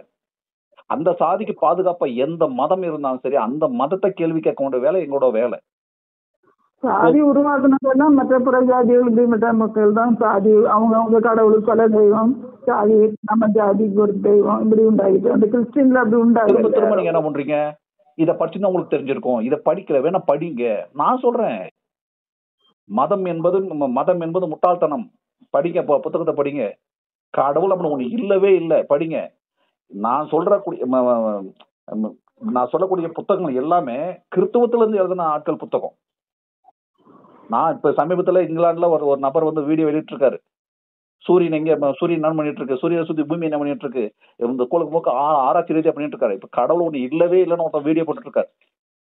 சயின்டிஸ்ட் அவரு போய் பாருங்க, அவர் வீடியோக்கள் படிங்க. கடவுள் இல்லைன்னு அதுக்கப்புறம் உங்களுக்கு தெரியும். அப்போ கடவுள் இருக்கு இல்லைன்னு உங்களுக்கு நான் பேசல. அப்படி இருக்கு இல்லைன்னு பேசினா என்னோட வாதங்கள் இப்படிதான் இருக்கும். இருக்கு இல்லன்றது உங்களோட விஷயம். நீங்க இருக்குன்றீங்களா, நீங்க வச்சுக்கோங்க, அதை பத்தி பிரச்சனை இல்லை. நான் சொல்றது, நான் எழுப்பக்கூடிய கேள்விகள் முழுக்க அந்த இயேசுவின் பேரால, அல்லாவின் பேரால, இவங்க இந்து மதத்தின் பேரால அங்க கட்டமைக்கக்கூடிய முட்டாள்தனத்தை நம்ம கேள்வி கேட்கிறோமா ஒழிய நீங்க சொல்றீங்க புரியல. மொத்தத்துல இதெல்லாம் எப்படி கிரியை நடக்குதுன்றது நீங்க சீக்கிரம் புரியுங்க. அதாவது நான் சொல்லிட்டே இருக்கேன் உங்களுக்கு திரும்ப திரும்ப. எனக்கு நீங்க கிளாஸ் எடுத்துட்டு இருக்கீங்க, எனக்கு நீங்க கிளாஸ் எடுக்கிறீங்க, உங்களுக்கு அதுக்கப்புறம் தான் புரியும், அதுக்கப்புறம் தான் புரியும்னு. இது வரைக்கும் வராத இயேசு இதுக்கப்புறம் வருவாரா? முதல்ல பல லட்சம் மக்கள் கொன்னுட்டு பிறகு, கொன்னு குவிச்ச பிறகு, கொன்னப்புறம் கிறிஸ்துவன் பாலஸ்தீனத்துல கேளுங்க, பாலஸ்தீனத்துல நீங்க பாலஸ்தீனத்து பக்கம் நிப்பீங்களா, இஸ்ரேல் பக்கம் நிப்பீங்களா? நீங்க இஸ்ரேல் பக்கம் தான் நிப்பீங்க. ஏன்னா நீங்க கிறிஸ்டின். பாலஸ்தீனத்துல இருக்கிற புறம் முஸ்லீம். நான் பாலஸ்தீனத்து பக்கம் நிப்பேன். ஏன்னா நான் முஸ்லீம் கிடையாது, எனக்கு எந்த மதமும் சாதியுமே கிடையாது. நான் மனுஷனா பார்ப்பேன். ஒரு மனுஷனை இதே பாலஸ்தீன்ல இருக்கிற இஸ்ரேல அடிச்சான்னா நான் இஸ்ரேல் பக்கம் நிற்பேன். ஏன்னா பாதிக்கப்படுறது யாரோ அவன் பக்கம் நின்று பேசுறது என்னோட வேலை. எவன் பாதிக்கப்படுறானோ அவன் பக்கம், பாதிப்பு யாரை ஏற்படுத்துறானோ அவன் எந்த சாதியின் பேரால எந்த மதத்தின் பேரால செய்யறானோ அதை நான் சுட்டி காமிப்பேன். நீங்க திரும்ப திரும்ப என்ன பண்றீங்க, இதை நீங்க பாருங்க அப்பதான் உங்களுக்கு புரியும், இப்பதான் புரியணும். இது வரைக்கும் புரிஞ்சது போதாதா? உங்கள்கிட்ட ஒரு தவறுமே இல்ல, மக்களை சுட்டி காட்டுன்னு சொல்றீங்களா? மற்றவங்களதான் அப்போ நம்மகிட்ட தவறு இல்லையா? என்ன தவறு இருக்கு? அவர் இல்லாத மனுஷனே இல்ல உலகத்துல. வந்துட்டீங்களா? மனுஷங்கிட்ட வந்துட்டீங்க பாருங்க. இப்ப கடவுளுக்கு பொய் ஆயிடுச்சு பாத்தீங்களா? மனுஷன்தான் காரணம். இங்க எல்லாமே மனுஷன் தான். இங்க நடக்கக்கூடிய குற்றங்களுக்கும் தீங்குகளுக்கும் எல்லாமே உலகத்திலே மிகப்பெரிய கொடிய விலங்கு எதுன்னா அது மனித விலங்கு தான். மிகப்பெரிய கொடிய உயிரினம் எதுனா மனித உயிரினம். இவங்க ஏதோ மனிதர்களை பேரு புனிதவான்கள் மாதிரி, நீங்க ஏதோ கடவுளை கட்டமைச்ச மாதிரியும். அப்ப மற்ற உயிரினங்களுக்கும் கடவுள் கிடையாதா? அந்த உயிரினங்கள்லாம் அந்த கடவுளை படைச்சது கிடையாதா? நீங்க வந்துதான் கடவுளை காப்பாற்ற போறீங்களா? நீங்க சொல்லி வர்றது கடவுள் கிடையாது. நான் தேடி போனா காட்சி கொடுப்பேன் அப்படின்றது அது கடவுள் கிடையாது. நான் போயிட்டு பட்டை போட்டுக்கிட்டு நாமம் போட்டுக்கிட்டு பூநூல் போட்டுக்கிட்டு உண்டியில காசு போட்டுக்கிட்டு ஐயா முருகா கந்தா கேளுங்க அப்படியெல்லாம் சொன்னா வர்றதெல்லாம் கடவுள் கிடையாது. எனக்கு நம்மள அவங்க அறியணும் அப்படின்ற ஒரு சாது சுந்தர் சிங் வட இந்தியாவில் அவரு கூட அப்படி கடவுள் உண்டா? ஒரு மனுஷன் அவரு காட்சி கொடுக்க இல்லையா? அப்படி எத்தனை பேருக்கு பூணூல் போட்டு போவேண்டாம், அந்த தேடி ஆலயத்துக்கு போவாங்க, வீட்டிலே தேடினா போதும். பாருங்க, நான் உங்ககிட்ட நான் தெளிவா ஒரு விஷயம் என்ன சொல்றேன்னா, கடவுள் இருக்காரு இல்லையான்னு கான்செப்ட் நான் வரமாட்டேன். அப்படி நான் பேசணும் அப்படின்னா என்னோட பேச்சு கொஸ்டின்லாம் வேற மாதிரி இருக்கும். நீங்க வந்து கடவுளை கும்பிடுங்க, கும்பிடாது போங்க, அதை பத்தி ஐ டோன்ட் கேர், அதை பத்தி பிரச்சனை இல்லை. நான் திரும்ப திரும்ப இந்த வீடியோ கிட்ட எவ்வளவு நேரம் பேசிட்டு இருக்கோம்? 1.5 மணி நேரம் பேசிட்டு இருக்கோம். இந்த 1.5 மணி நேரத்துல நான் திரும்ப நான் என்ன சொல்லிட்டு இருக்கிறேன்னா, நீங்க கடவுளை கும்பிடுங்க, கும்பிடாம போங்க, பைபிளை படிங்க, படிக்காம போங்க, எனக்கு அதை பத்தி ஐ டோன்ட் கேர், எனக்கு அது பிரச்சனையே இல்லை. ஆனா நீங்க கடவுளின் பேரால ஏதாவது ஒரு சிக்கலை செஞ்சீங்கன்னா அந்த சிக்கலை நான் கொஸ்டின் பண்ணலாமா வேணாமா அதை சொல்லுங்க. ஒரு தவறு செய்யறீங்க, கடவுள் பேரால ஒரு தவறு செய்யறீங்க, அது கடவுளுக்கு அதுக்கு சம்பந்தமே இல்லை. கடவுள் அப்படி சொல்லவே இல்லை. கடவுள் சொல்லாத ஒரு விஷயத்த நீங்க மக்களுக்கு எதிராக ஒண்ணு செய்யறீங்கன்னா அதை நான் கொஸ்டின் பண்ணணுமா வேண்டாமா?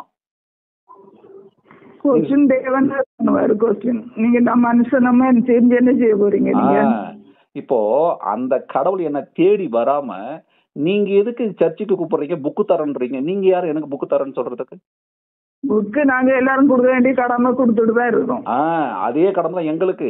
மனுஷனா பாருன்னு சொன்னா எங்களை விட இல்லாத ஒரு கேடுகட்ட கடவுளை வந்து இருக்குன்னு சொல்றதுக்கு நீங்க வருவீங்க. அப்படின்னா நான் மனுஷனா மதிடான்னு சொல்றதுக்கு நாங்க வருவோம். எப்படி இல்லாத கடவுளுக்கு நீங்க புக்கை தரேன்னு சொன்னீங்கன்னா, நம்ம இருக்கிற மனுஷன் நீங்க முன்னாடி இருக்கீங்க, உங்களுக்கு ஒரு பிரச்சனை ஆச்சுன்னா வந்து நிற்பேன். கடவுள் வந்து நிற்க மாட்டாரு. உங்களுக்கு ஒரு பிரச்சனை ஆச்சுன்னா, எனக்கு ஒரு பிரச்சனை ஆச்சுன்னா, நீங்க நான் ஒரு மயக்கம் போட்டு விழுந்தா நீங்க ஓடி வருவீங்க.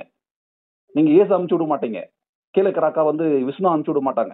பக்கத்துல இருக்கக்கூடிய முல்லா வந்துட்டு ஒரு முகமது நபி அமுச்சு விட மாட்டார், அல்லாஹ் வர மாட்டார். நான் மனுஷனா மட்டும் தான் பாக்குறேன். நீங்க திரும்ப திரும்ப என்ன பண்றீங்க? எனக்கு நீங்க கிளாஸ் எடுத்துட்டு இருக்கீங்க, இதை படிச்சா சரியா போயிடும், இதை படிக்க. நான் எது அதுக்கு படிக்கணும்? ஆல்ரெடி நான் படிச்சாச்சு. நான் படிச்சது அப்புறம் மனுஷங்களை படிச்சுட்டு இருக்கேன். நான் மனுஷங்களை படிக்கிறேன். உண்மையான அன்பா இருக்கிறவ யார் தெரியுமா? என்ன மாதிரி ஆட்கள் தான். ஏன்னா என் கண்ணு முன்னாடி ஒரு சக மனுஷனா வந்து நீங்க தீட்டா பாக்குறீங்க, சாதியா பாக்குறீங்கன்னா, நீங்க போற போக்குல இல்ல அது வந்து அவருக்கு பாத்துக்குவாரு, அது பேசிக்குவாரு அப்படின்னா, குற்றவாளி எல்லாம் கண்டு காணாம போறாங்க அப்படின்னா அந்த மதம் எனக்கு தேவையில்லை. குற்றவாளிகளை பொறுத்திருந்து அவருக்கு குற்றம் செய்யறதுக்கு அனுமதி கொடுக்கறது. நீங்க அவர் மன்னிப்பாரு அப்படின்னா, குற்றத்தை திருத்தாம மன்னிக்கிற கடவுள் எனக்கு தேவை கிடையாது. அப்படி திருத்துற கடவுளே கிடையாது. மன்னிப்பு பற்றி பேசியிருக்கு. கேளுங்க முதல்ல. நான் எவ்வளவு கிளியரா பேசிட்டு இருக்கேன் உங்ககிட்ட. நான் மதத்தை பத்தியோ சாமியை பத்தியோ பேசல. சாமியின் பேரால மதத்தின் பேரால யாராவது குற்றம் செஞ்சா நான் பேசுறேன், நான் பேசட்டுமா வேணாமன்னா அதை கேட்கறதுக்கு நீங்க யாருன்னு கேக்குறீங்க. இப்ப நான் என்ன சொல்றேன்னா, நான் என்ன சாமி கும்பிடணும்னு நான் தான் தீர்மானிக்கணும். அதை தீர்மானிக்கிறதுக்கு நீங்க யாரு? என்ன ஊழியன்னு சொல்லி நீ உங்களோட வேலை என்ன? உங்களோட ரோல் என்ன? போட்டு உங்க வீட்டுல இருங்க, உங்க பிள்ளை குட்டிகளோட இருங்க. நீங்க எதுக்கு சர்ச்சை வச்சுக்கிட்டு ஆட்டுக்களை வச்சுக்கிட்டு பண்ணிட்டு இருக்கீங்க? நீங்க எதுக்கு அதை பண்ணிட்டு இருக்கீங்க? அப்படின்னா உங்களுக்கு ஒரு ரோல் இருக்குல்ல, உங்களுக்கு ஒரு ஆசை இருக்குல்ல. ஊழியன்ற பேரால நீங்க ஒண்ணு செய்யணும்னு ஆசைப்படுறீங்கல்ல, அதை தான் நாங்க செய்யறோம். என்ன நீங்க கடவுளுக்கு செய்யணும்னு செய்யறீங்க, நாங்க மனசுக்கு செய்யணும் செஞ்சுட்டு இருக்கோம். இவ்வளவுதான் டிஃபரெண்ட். நான் திரும்ப நான் சொல்றது, நான் உங்க கடவுளை பத்தியோ பைபிளை பத்தியோ மதத்தை பத்தியோ எப்பவும் பேச மாட்டேன். அது பேச வேண்டிய தேவையும் எனக்கு இருக்காது. ஏன்னா எனக்கு அது மாதிரி நம்பிக்கை இல்லாதனால ஐ டோன்ட் கேர். அதை பத்தி நான் பேச மாட்டேன். நம்பிக்கை இல்லைன்ன பிறகு அதை பத்தி பேசக்கூடாது. அதுதான் சரியும் கூட. நான் பேசுறது முழுக்க கடவுள் பேரால ஒருத்தன் குற்றம் செஞ்சான்னா அதை நான் பேசுவேன். அதை பேசுறதுக்கு நீங்க யாரு அப்படின்னு நீங்க கேக்குறீங்கல்ல, அந்த இடத்துல தெரியுது நீங்க யாருன்னு. ஒருத்தன் குற்றம் செஞ்சானா குற்றம்னு சொல்லி பழகிற எந்த மனுஷனும் அந்த மனுஷன் எங்க கிட்ட பழக முடியும், எங்க கிட்ட உறவாட முடியும். குற்றம் செய்யறத மன்னிக்கிறது, குற்றம் செஞ்ச கண்டு காணாம போறது, குற்றவாளிகளுக்கு உடந்தையா இருக்கிறது, அதுக்கு குற்றவாளிகளுக்கு இது அவனுக்கு ஒரு சாயம் பூசுறது. குற்றவாளி தான். நான் இந்த நாட்டுல வசிக்கிறேன். ரோம் நாடு நாடு கிடையாது. ஜெருசலம் என்னோட நாடு கிடையாது. இத்தாலி என்னோட நாடு கிடையாது. இஸ்ரேல் என்னோட நாடு கிடையாது. என்னோட நாடு இந்தியா. இந்தியாவில் இருக்கும் இந்தியன் கான்ஸ்டிடியூஷன், அம்பேத்கர் எழுதிய இந்திய அரசமைப்பு தான் என்னோட அரசமைப்பு சட்டம். அதுதான் எனக்கான புனித நூல். அந்த நூல் என்ன சொல்லுதோ அதன் பின்னாடிதான் நான் நடப்பின வழிய பைபிள் சொல்லிருச்சு, குரான் சொல்லிச்சு, பகவத்கீதை சொல்லிச்சு, திருவாசகம் சொல்லிச்சு, திருவெம்பாவையை சொல்லிச்சுன்னெல்லாம் நான் நடந்துக்க முடியாது. ஏன்னா நான் மனிதர்களோடு மனிதர்களாக, நீங்க சொன்னீங்க இல்லையா 8 கட்டளை இப்படி இருக்கு அப்படின்னு. அந்த கட்டளை ஒண்ணு இருக்கு, நீங்க தானே சொன்னீங்க, உன்னை போல் பிறரை நேசின்னு. அந்த கட்டளையை அப்படியே ஃபாலோ பண்ற ஒரு ஆள் தான் நான். அதனாலதான் யாராவது அதை பாதிக்கப்பட்டார்னா அந்த பாதிக்கப்பட்டவனுக்காக நான் பேசிட்டு இருக்கேன். அப்படி பார்த்தா நானும் ஒரு கடவுள் தான். பாதிப்பு ஏற்படுத்தணும் வக்காலத்து வாங்குறது இல்லை. திரும்ப நான் பேசிட்டு இருக்கும்போது நீங்க இதை படிங்க, அப்பதான் உங்களுக்கு புரியும். நீங்க அண்டர்ஸ்டாண்டிங் இல்லை, நீங்க உங்களுக்கு அண்டர்ஸ்டாண்ட் வந்துடும். என்ன அண்டர்ஸ்டாண்ட் வந்துடும்? அது திரும்ப உங்களுக்கு நான் இப்போ ஸ்டார்டிங்ல சொல்லிட்டு இருக்கேன். ஏன்னா நான் ஏதாவது சொல்லிட்டு உங்க மனசு புண்பட்டுருமே, உங்களுக்கு ஏதாவது மனசு என்ன கஷ்டமாகுமா அப்படின்றதுனா சில வார்த்தைகள் அப்படியே கட் பண்ணிட்டு என்ன பேசணுமோ அதை மட்டும் நான் பேசிட்டு இருக்கேன். நீங்களே என்ன பண்றீங்க? என்ன இப்படி பேச வைக்கிறீங்க? நான் தான் சொல்லிட்டேன், நீங்க உங்க கடவுளை பத்தியோ மதத்தை பத்தியோ கிறிஸ்தவத்தை பத்தியோ உங்களோட நம்பிக்கையை பத்தியோ நான் கொஸ்டின் பண்ண மாட்டேன்னு சொல்லிட்டேன். இப்போ நீ என்ன பண்றீங்க? என்னோட நம்பிக்கையை நீங்க கொஸ்டின் பண்றீங்க. என்னோட நம்பிக்கை நீங்க கொஸ்டின் பண்ணக்கூடாது உங்களை நான் சொல்ல மாட்டேன். நீங்க தாராளமா என்ன கொஸ்டின் பண்ணலாம், தாராளமா என்னை விமர்சனம் பண்ணலாம், கேள்விகளா கேட்கலாம். என்னோட பேச்சுகளை பத்தி, என்னோட வார்த்தைகளை பத்தி, என்னோட கொஸ்டினை பத்தி நீங்க அதுக்கு மேல ஒரு கொஸ்டினை வச்சு என்ன விமர்சனம் செய்யலாம். அதுக்கு முழு உரிமை உங்களுக்கு உண்டு. உங்களை மாதிரி உங்களோட விமர்சிக்க கூடாதுன்னு நான் சொல்லவே மாட்டேன். ஏன்னா இந்த விமர்சனம் தான், ஒரு ஆர்குமெண்ட் தான் ஒரு நல்ல ஒரு தீர்வை அடையும். ஆர்குமெண்ட்டுக்கு தீர்வு இல்லை. நம் ஸ்டார்டிங்கே சொல்லிட்டேன், நம்பினா மட்டும்தான் நான் ஒரு உயிர் தேர்ந்தார் அப்படின்னு ஒரு கான்செப்டை நம்பினா மட்டும்தான் நான் கிறிஸ்தவனா இருக்க முடியும். வானத்துல வெள்ள குதிரையில வராரு அப்படின்னு சொன்னாதான் நான் ஒரு இஸ்லாமியனா இருக்க முடியும். பன்னி அவதாரம் எடுத்து பூமியை தோண்டி விஷ்ணு போனார் வராக அவதாரமா அப்படின்னு சொன்ன நம்பினா மட்டும்தான் நான் ஹிந்துவா இருக்க முடியும். இதெல்லாம் நான் கொஸ்டின் எழுப்பணும்னா நான் எதுவுமே இருக்க முடியாது. அதனால நீங்க அதுல இருக்கக்கூடிய சிக்கல்களை, அதுல இருக்கக்கூடிய பிரச்சனைகளை பேசாம நீங்க ஊழியம் செய்றீங்கன்னா உங்களோட விருப்பம், நீங்க செஞ்சுக்குங்க. நான் உறுதியாக ஒரு மனுஷனுக்கு எதிராக யாரு நடந்தாலோ, யாரு பேசினாலோ, நானும் சரி, எங்களோட அமைப்பும் சரி, உறுதியாக குரல் கொடுப்போம். இது வரைக்கும் நான் எந்த அமைப்பு இருக்கிறேன், நான் என்னன்னு உங்களுக்கு நான் சொல்லவே இல்லை. நான் சொல்ல வேண்டிய தேவையும் கிடையாது. ஏன்னா அது அது அந்த அதுக்கான இடம் இது கிடையாது. அதனால நான் மனுஷனை நேசிக்கிறேன், மனிதர்களை நேசிக்கிறேன். அதனாலதான் நீங்க எந்த எந்த கடவுள், எந்த மதத்துல இருக்கிறீங்கன்னு பத்தி இது இல்லாம உங்களோட வயது, நீங்க தனியா இருக்கீங்க, சரி, ஒரு நட்பு பாராட்டுற விதமாகத்தான் என்னோட இணையரும் சரி, நானும் சரி, உங்ககிட்ட ஒரு அன்பாடு ஒரு உறவு ஏற்படுத்திக்கலாம் தான் நாங்க பழகணுமோ வழியே, நீங்க கிறிஸ்துவத்தில் இருக்கிறீங்க, சர்ச்சு கூப்பிடுறீங்க, அதுக்கெல்லாம் இன்னைக்கு இல்லவே இல்லை. நீங்க நீங்க உங்களோட இடத்துல ஒரு பிராமண அம்மா உட்கார்ந்திருந்தாலும் கூட நாங்க அப்படிதான் பழகிருப்போம். ஒரு இஸ்லாமிய அம்மா உட்கார்ந்தாலும் அப்படிதான் பழகிருப்போம். இதுக்கு இடையில உங்ககிட்ட பேசாம போனதுக்கு, நாங்க உருவாடாம போனதுக்கு ஒரு மிக முக்கிய காரணம் நீங்களே சொல்லிட்டீங்க. ஒரு நம்பிக்கையை நீங்க கொச்சப்படுத்திடக் கூடாது அப்படின்னு. அப்போ நீங்க பேசக்கூடிய வார்த்தைகள் மற்றவங்களுக்கெல்லாம் புண்படாது. ஆனா நாங்க பேசுற வார்த்தையில உங்க மனசை புண் போட்டுரும் அப்படின்னா, நீங்க ஆசிரியா வேலை செஞ்சிருக்குன்னு சொல்றீங்க. உங்களுக்குள்ளவே நீங்க சுய பரிசோதனை செஞ்சுக்கங்க. நாம சொல்ற வார்த்தை இவங்களை புண்படுத்தாது. ஆனா மத்தவங்க சொல்ற வார்த்தை நம்மளை புண்படுத்துது அப்படின்னா, இது எந்த வகையில நியாயம்னு சொல்லுங்க. நீங்க தான் சொன்னீங்க இப்ப எல்லாமே ஒண்ணுதான், எல்லா கடவுளும் ஒண்ணுதான். மேட்டர் முடிச்சு, ஐ டோன்ட் கேர், முடிஞ்சு போச்சுல்ல. எல்லா கடவுள் ஒண்ணுன்னா அதை தான் நானும் சொல்ல வரேன். இங்க மதம்ன்றது எல்லாம் ஒண்ணுதான்ப்பா, சாதின்றதா ஒண்ணுதான்ப்பா, மனுஷனா ஒண்ணுதான்ப்பா, எல்லாம் மனுஷன் உருவாக்கினது, மனுஷன் கண்டுபிடிச்சது எல்லாமே ஒண்ணுதான்ப்பா.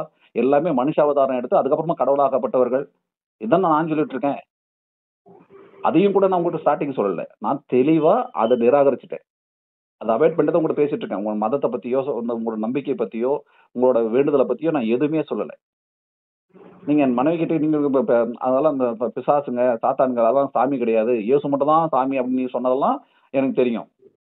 சரி, உங்களுக்கு ஒரு நம்பிக்கை இருக்கு, அது உங்க பழக்கப்பட்டிருக்கீங்க, நீங்க அதை துரத்துறோம் இல்ல, எல்லாத்தையும் நாங்க சாமி இல்லைன்னு சொல்றது வேற ஒண்ணும் இல்ல. திரும்ப பாருங்க சொல்றேங்க, நான் சாமி இல்லன்னு சொல்றதுக்கு, சாமி இல்லன்னு கேளுங்க கேளுங்க கேளுங்க இருங்க இருங்க நான் பேசுறேன். நீங்க பேசும்போது நீங்க பேசும்போது எப்ப நான் குறுக்க பேசுறதே கிடையாது. ஏன்னா நீங்க என்ன பேசுறீங்க முழுசா கேட்டுட்டு அப்புறம் நான் பேசுறேன். நான் பேசிட்டே இருக்கும்போது நீங்க குறுக்க பேசுனீங்கன்னா அப்ப நான் என்ன பேசுறேன்னா அப்புறம் ஏதோ தேவையில்லாம ஒரு ஆர்குமெண்ட் ஆகுற மாதிரி ஆயிடும். இப்ப நீங்க பேசுறீங்கன்னா எனக்கு நீங்க ஸ்டார்டிங்ல இருந்து பேசுனீங்க இல்லையா, எவ்வளவு பேசிருக்கீங்க தெரியுமா? 17 நிமிஷம் பேசிருக்கீங்க. 17 நிமிஷம் அமைதியாவே இருந்தேன். ஏன்னா நீங்க ஒண்ணு பேசுறீங்க, அதை நான் ரெஸ்பெக்ட் பண்ணணும். நீங்க நான் சொல்றதை நான் புரிஞ்சுக்கணும். அப்பதான் அது நான் ஒண்ணு பேசுறது உங்களுக்கு வசதியா இருக்கும். நான் பேசுறத உடனே நீங்க பேசுனீங்கன்னா அப்ப நான் பேசுறத நீங்க ரெஸ்பெக்ட் பண்ணலன்னு அர்த்தம். அப்ப நீங்க பேசுறது மட்டுமே நான் கேட்கணும்னு நினைக்கிறீங்க. அது அது இல்ல. அப்படி பேசுறதுனா நான் என்னால பேச முடியாது. நீங்க பேசுறத நான் கேட்கணும், நான் பேசுறத நீங்க கேட்கணும். வயசு இல்ல, நான் பேசிட்டே இருக்கும்போது நீங்க பாட்டு பேச ஆரம்பிச்சிட்டீங்க. நான் ஸ்டார்டிங்ல சொல்லிட்டு இருக்கேன், இப்பயும் சொல்றேன். இப்போ ஒரு 20 முறை 25 முறை சொல்லியிருப்பேன். இதுக்கப்புறம் உங்களுக்கு புரியலன்னா நான் ஒன்றும் பண்ண முடியாது. நீங்க உங்களோட நம்பிக்கையை பத்தி கேளுங்க கேளுங்க மேடம், கேளுங்க மேடம், கேளுங்க கேளுங்க. உங்களோட நம்பிக்கையை பத்தியோ புரிஞ்சிருக்கான்னு பாருங்க. நான் இன்னொரு முறை சொல்றேன், உங்களோட நம்பிக்கை, உங்களோட மதம், உங்களோட கடவுள், இத பத்தி நான் கொஸ்டின் பண்ண மாட்டேன். இது வரைக்கும் பண்ணதில்லை, இதுக்கப்புறமும் பண்ண மாட்டேன். ஏன்னா என்னோட வேலை அது இல்ல. கடவுளின் பேரால, மதத்தின் பேரால, சாதியின் பேரால, நிறத்தின் பேரால, மொழியின் பேரால, இனத்தின் பேரால ஒரு நாட்டையோ, ஒரு மக்களையோ, ஒரு மொழியையோ, ஒரு குறிப்பிட்ட ஒரு குழுக்களையோ அடிமைப்படுத்த நினைச்சா, அல்லது ஒரு ஆண் ஒரு பெண்ணை அடிமைப்படுத்த நினைச்சா, எங்களோட குரல் கட்டாயமா கேள்விகளாக வரும். அந்த கேள்விகளுக்கு வேற எந்த மத புத்தகத்திலையும் பதில் கிடையாது. அந்த மத புத்தகம் அதை நியாயப்படுத்தும், நாங்க அதை கொஸ்டின் எழுப்புறோம். இது குற்றம் அப்படின்றோம். நீங்க மன்னிக்கப்படும்ன்றீங்க, நாங்க தண்டிக்கப்படணும் அப்படிங்கிறேன். அப்ப எல்லாரும் இங்க யோகிவானுங்களா அப்படின்னு கேட்டா இது எப்படி இருக்கு? லாஸ்ட் ஜட்ஜ்மென்ட் கண்டிப்பா உண்டு எல்லாருக்கும். இது நான் என்ன சொல்றேன்னா, திரும்ப திரும்ப நீங்க அங்கே இழுக்கிறீங்க. நீங்க புரிஞ்சுக்கீங்க முதல்ல. என் வயசு என்ன, உங்க வயசு என்ன? எனக்கு கேளுங்க முதல்ல. நான் அந்த இடத்துக்கு நான் வரவே இல்லையே, உங்க நம்பிக்கையில நான் வரவே இல்லையே, உங்க நம்பிக்கை நான் கொஸ்டின் பண்ணவே இல்லைன்னு சொல்லிட்டேன். திரும்ப திரும்ப நீங்க கடவுளை கொண்டு இழுக்கிறீங்க உள்ள. நான் அதுல உள்ள வரவே இல்லை. ஜட்ஜ்மெண்ட் வருது, லாஸ்ட் தீர்ப்பு வருது, வருவாரு கடவுள் வராருன்னு அது உங்களோட நம்பிக்கை. நீங்க திரும்ப திரும்ப அது என்கிட்ட சொல்லி அது பிடிக்கலன்னா விடுங்க. பிடிக்கலன்றது வேணுங்க மேடம். நான் திரும்ப திரும்ப ஒண்ணு சொல்லிட்டு இருக்கேன். நம்ப முடியலன்னா விட்டுருங்க, அவ்வளவு. இப்போ எங்க வந்து நிக்கிறீங்க தெரியுமா? இவ்வளவு நேரம் நான் பேசிட்டு இருக்கேன், ரெஸ்பெக்ட் இல்லாம நீங்க பாட்டுக்கு நீங்க ஒரு எப்படி முடிவு எடுப்பீங்க? சரி, உங்களுக்கு ஒரு சவால் கொடுக்குறேன். இன்னொரு இப்ப நான் பேசி முடிக்கிறதுக்குள்ள ஏசு வந்து என் பக்கத்துல வந்து உட்கார சொல்லுங்க, நான் நம்புறேன். இது தேவையாது, இந்த கேள்வி சரியா முதல்ல அப்படி இருக்கு நீங்க பேசுறது. நான் இப்ப கடவுளை பத்தி எதனா பேசணும் உங்ககிட்ட, ஏசு இருக்காரா இல்லையான்னு கேள்வி கேட்டேன்னா, இப்ப நான் இந்த கேள்வியை கேட்கல, எதுக்கு தேவையில்லாத நீங்க வார்த்தையை விடுறீங்க? மனுஷங்க இதுல குற்றங்கள் சொல்றீங்கல்ல, அதான் சொன்னேன். அது எல்லாமே அவருக்கு பார்த்துக்குவாருங்க, அவ்வளவுதான். அது உங்களோட வழி. நான் சட்டம் பாத்துக்கணும்னு சொல்றேன், சட்ட ரீதியா பாத்துக்கணும்னு நான் சொல்றேன். சட்டம் ஒண்ணு இருக்கு, நீங்க கடவுளை பாத்துக்கணும்னு சொல்றீங்க, நாங்க சட்ட ரீதியா பாத்துக்கணும்ன்றேன். கடவுள் வர்ற வரைக்கும் நான் வெயிட் பண்ணிட்டு இருக்க முடியாது. ஒரு பொண்ணை ஒரு 10 பேர் ரேப் பண்றான்னா ஏசு வராரு. இது கேளுங்க முதல்ல. உங்களுக்கு தான் இருங்க, உங்களுக்கு தான் அறிவு இருக்கிற மாதிரியும் நாங்களும் முட்டா பசங்க மேலும் பேசிட்டு இருக்க கூடாது. புரியுதா உங்களுக்கு? உங்களை மதிச்சிட்டு இருக்கேன். இவ்வளவு நேரம் பேசிட்டு இருக்கிறது என்னடான்னா, நீங்க பேசுறத மதிச்சு ஏதோ பேசுறதுன்னு சொல்லியிருக்கீங்க, கேட்கணும். அதான் என்னோட வேலை. எது தப்புல ஒரு மனுஷன் பேசுறான்னா அது என்ன இருக்குன்னு கேட்கணும். கடவுளை வர வரைக்கும் எங்களால் வெயிட் பண்ண முடியாது. கடவுள் தண்டிப்பார் வரைக்கும் என்னால வெயிட் பண்ண முடியாது. ஒரு 5 பேர் ஒரு பொண்ணை ரேப் பண்ண வர போறான்னா கேளுங்க முதல்ல. பேசிட்டு இருக்கும்போது எது குறுக்க பேசுறீங்க? உங்களுக்கு நான் டைம் கொடுக்குறேன். நான் பேசி முடிச்சிட்டு பின்னாடி நீங்க பேசணும்னா பேசுங்க. நான் பேசிட்டே இருக்கும்போது கூட பேசாதீங்க. அது எனக்கு இரிட்டேட்டா இருக்கு.